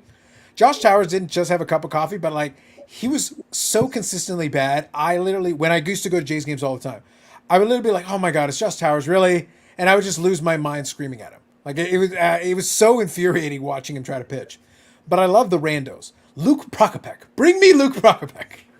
Mhm. It's like Mike Sorotka. I don't think he ever like really pitched for the Jays. Do you know who this guy is now? A really good friend of mine just started, well, officially, publicly started to date a guy that played in Miami, just got traded to the Jays. He's a Canadian. His last Okay. name's Pop. P-O-P. He's a pitcher. So Know anything Pop? about him? Yeah. No. So he's in the minors. No, he's with the Jays right now. Oh, so he's on the roster. Yeah, he Okay. got traded over from Miami. So No, I'll be on. Like I said, Brad, I've always been very transparent about this. At this point, I'm about as casual a Major League Baseball fan as it gets. I'll watch a couple of games here and there. In the stretch run now, as we're getting into it, will probably be the most I will be watching Jays until the playoffs. And then in the playoffs, I'll lock in and start watching. That's basically what's going to happen. I can't watch a lot of the regular season game. I just don't care. I can't make myself care. I can't wait for the fidget spinner logo man cards. I like where you're going. That's that, Bob. I like it. Okay, so Zach Pop. Okay, cool. That's All right, it, yeah. cool. Thank you, D Pires. I appreciate that. Baz, good evening. Absolutely. Good stuff. Zach, that's his name. So other than the card, I did pick up something. All right, you got a And stick. It's not a chocolate stick, but it's a stick. It's a mini stick. Actually, it's Jerry McNeil. All right. He had a service station, and it's signed by none other than Maurice Richard, Jerry McNeil, and on the back you have Dickie Moore and who's the other person? A couple others. I don't know. Nice. Anyways, so I had a service station, and I guess he gave up mini sticks on his initial day because I'm sure these guys weren't showing up every day at their gas station. So, I like it. anyways, I never Nicely know done. what you find. Nicely done. I like it. Jerry McNeil was a Montreal Canadian goalie way back in the 50s. So this is mid 50s. Jerry McNeil, I'm trying to think. I think I've got him in 54-5 Parkhurst. Oh yeah, Yeah, because he would have been the goalie in early on in the series. I think I've got that card. He came He in might be the card late number 1. 40s. I could be mistaken. I think he is. I think he's card number 1 in that series. That's why, in particular, the name rings a bell. Kicking his leg up in the air. I feel like Yeah. he's got a sideways leg kick. Yep. Keep your stick on the ice, Bobby. There you go. Nicely done. Nicely done. Good stuff. Cool. All right, guys. So, anything else you want to touch on here as we wind her down? I got my moment to have a little poke, a little fun at tag. Eric loved Becca with all his heart. That's important. We always appreciate that. We got a little Alex Manoah love. We took care of that. We tried to fix the unopened box situation to the best of our ability. No, you're not getting guarantees, guys. I'm sorry. Technology might help, but help is the key word, not fix. Can't fix. But loaders, you can try if you want. But yeah, and the market will forget. And for a brief moment in time, and as much of an anomaly as it was, everyone was Johnson. Everyone. Everyone. That's an important You name takeaway. it. Oh, actually, I did pick up. This is I think you've seen it, Carlos. It was a pickup of Johnny Busick's picture photo. Ah, but it was yes. it was at an event. Yep. But the funny part, if you look Yeah, here, that's Eddie No. Westfall. oh, sorry, yeah, right. So you see Dale Howardchuk there. That's a full autograph. This is in his rookie year that he signed this. So Nice. that is his full autograph, which you never see. I looked out through all of his autographs, and it's very short formed after this. So rookie autograph for Howardchuk, which was kind of neat. There you go. That is Early autograph when he's still signing it fully. Nice. That is nice. I see you got Joe Sorella and Tony Taddy. Tony Tanti, yeah, a few other guys. I can't even recognize some of the autographs. Paul Coffey, Yeah, you got coffee there. Steve Conroy, Yeah. and I don't know who the last one is. Danny. Yeah. I got the Minor rest of them though. Yep, that's good. Pretty good. Tony Tanny's a good autograph, eh? Yeah, it looks nice. Yeah, that's You really got nice one. 2 Hall of Famers on there. Yeah, sure enough. Good stuff. Good stuff. Very nice. Yes, and you did send me a picture of that. It's a good piece though. I like I like sometimes the multi-sign pieces. It depends, of course. It depends on the piece. And in this case, because you're doing it in the white space, the autographs are a little cleaner. Clean autographs are always a nice little bonus with it to go along with it, so it displays well. And Bobby Orday in Oshawa Arena. Oh, 1980. that's nice. Is that autographed or is that No, facsimile? that's the facsimile that came on all of them. Yeah. Still so. nice. And It is then a souvenir programme. the piece of the resistance. So that's Bobby Orr playing with the Leafs in 1980 at a practice at Oshawa Arena. And that's the ticket that you can get. Oops, there we go. Nice, nice. And it says Bobby Orr. It's unused ticket because there's 2 numbers on both sides and there's perforation down the middle. So, and here's the program that goes with it. It's like why did Bobby Orr mid-season practice with the Leafs in Oshawa in January? It just makes no sense. But it was for a good cause, so I think it was charitable. Well, that's the thing. It must have been a charity thing. But yeah, the Leafs to practice it, that's a big event just to do for Bobby Orr. So, but Bobby Orr still big in 79, 80 there. So, Nice, nice. anyways, that's my Orr shit that I picked up. Stuff, man. The main shit. Have a good night, CC. Appreciate you hanging out and chatting. So I'll just, since we're show and tell, this is my Bobby Orr piece I got this week. All right. Go ahead. So, Which back is it? There's 3 backs. Down lower. Toronto Oh, it's the Sun. Toronto Sun. The Yeah. Charles Sun. There's Yep. the Halifax, and then there's the Colombian. 3 different backs. so I am 1 player short, and it's in the mail heading my way, I believe. And it's the Garnet Ace Bailey.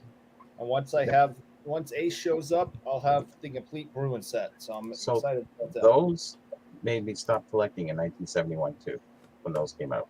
So I stopped collecting cards, and I collected those that year.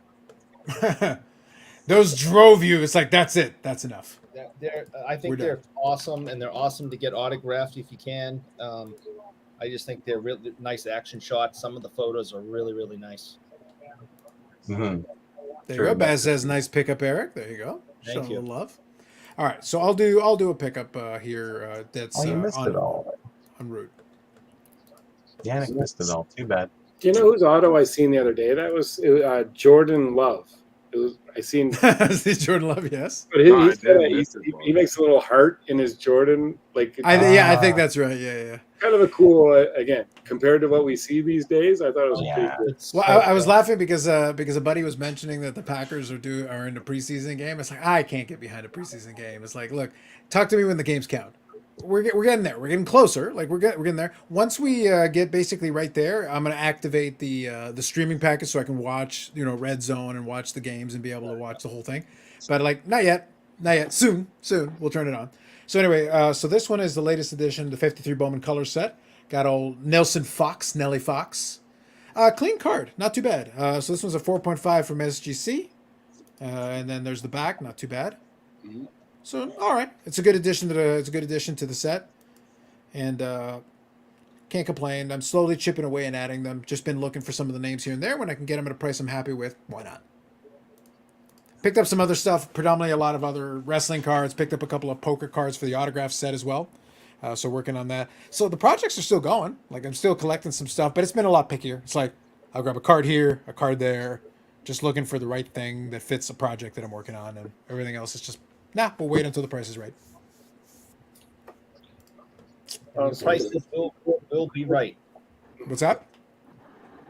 The prices will be right because the prices are going to continue to drop. So Right now, I think it's good if you go with open auction and the person started at a reasonable price.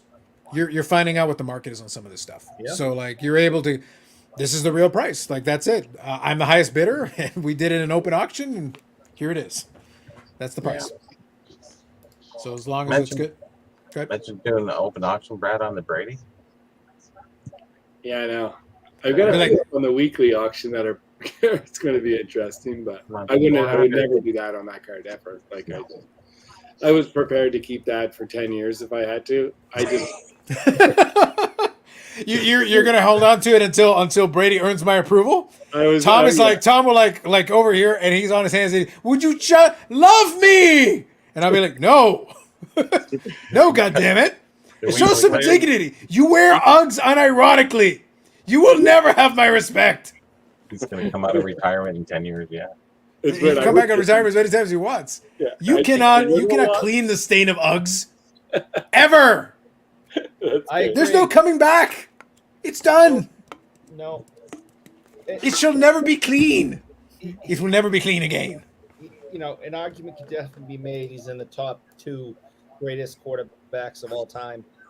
But Listen, I'm willing to make him at least in the top 2 quarterbacks named Tom. So There you go.